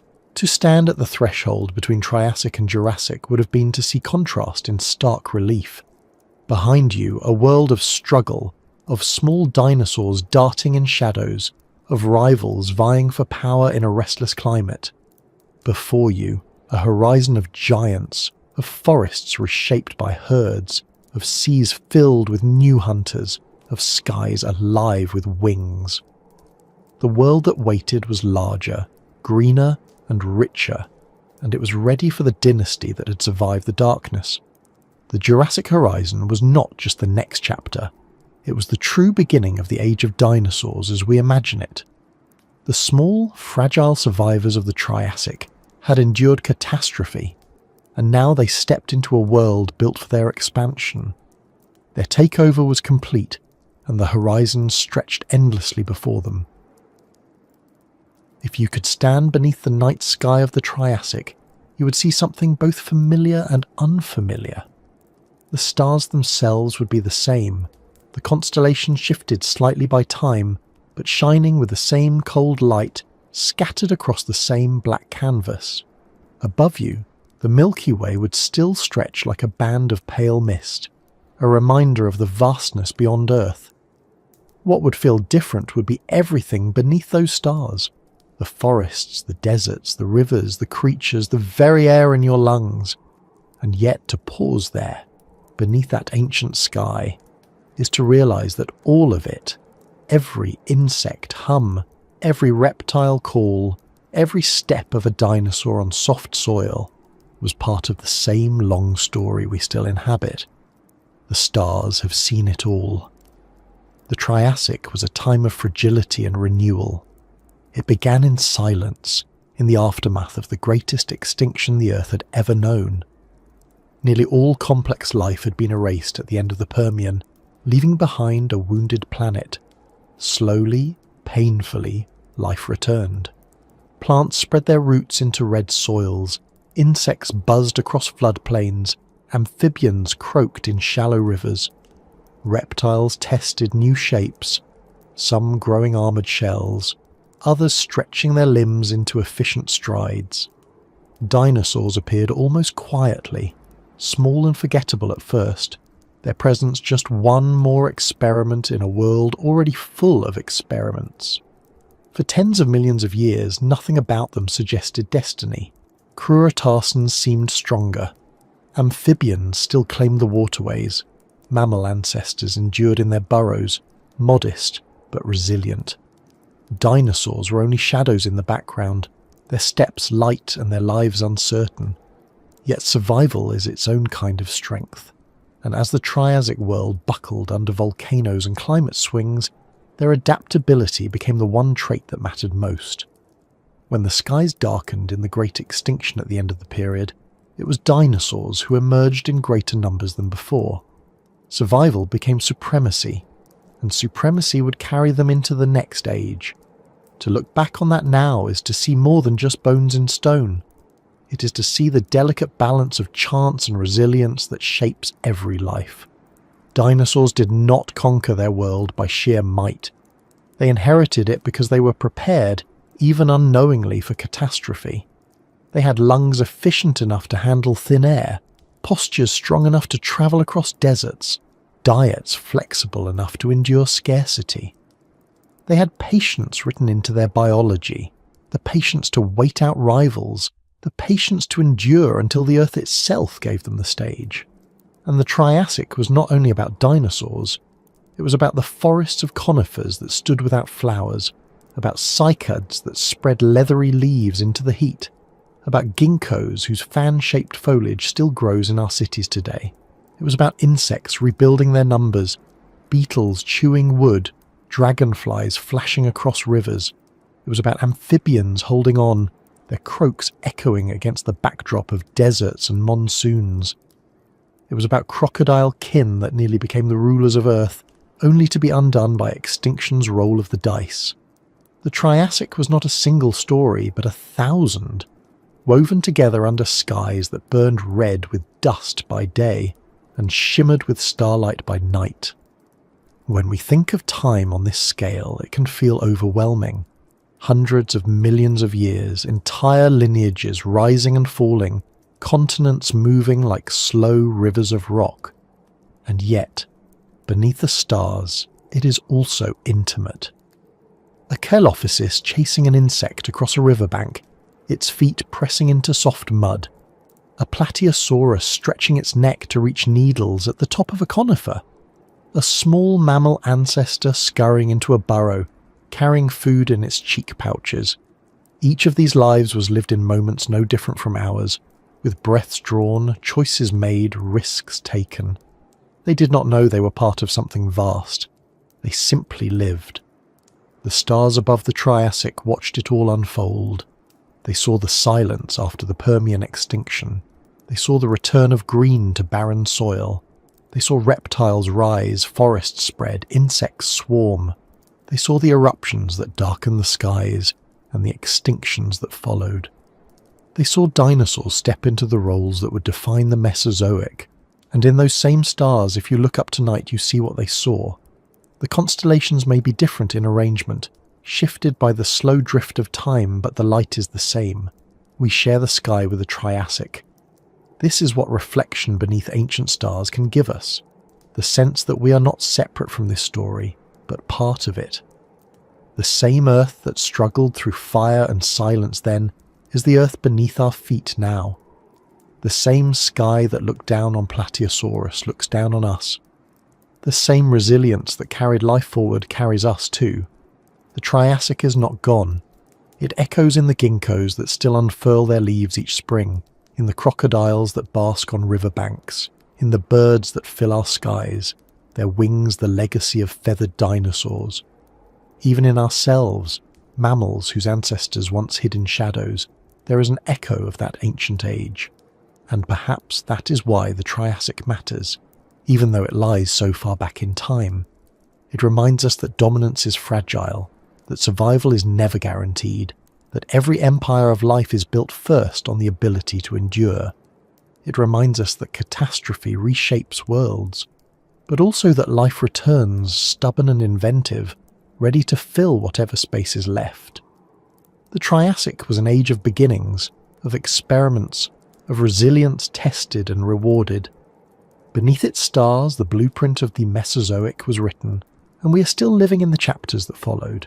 So picture yourself there, lying on red desert sand, a warm wind carrying the scent of conifers, the calls of distant reptiles drifting through the night. Above you, the stars blaze, the same stars you know.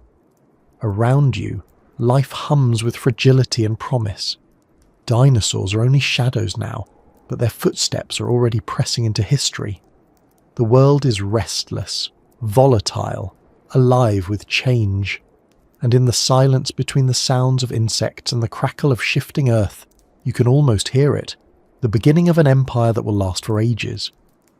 The Triassic ends, the Jurassic waits, and the stars remain.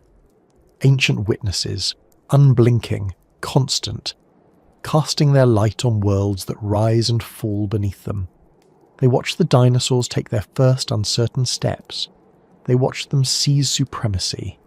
And they watch us now, as we look back, trying to remember what it meant when survival became destiny, and when destiny unfolded beneath ancient stars.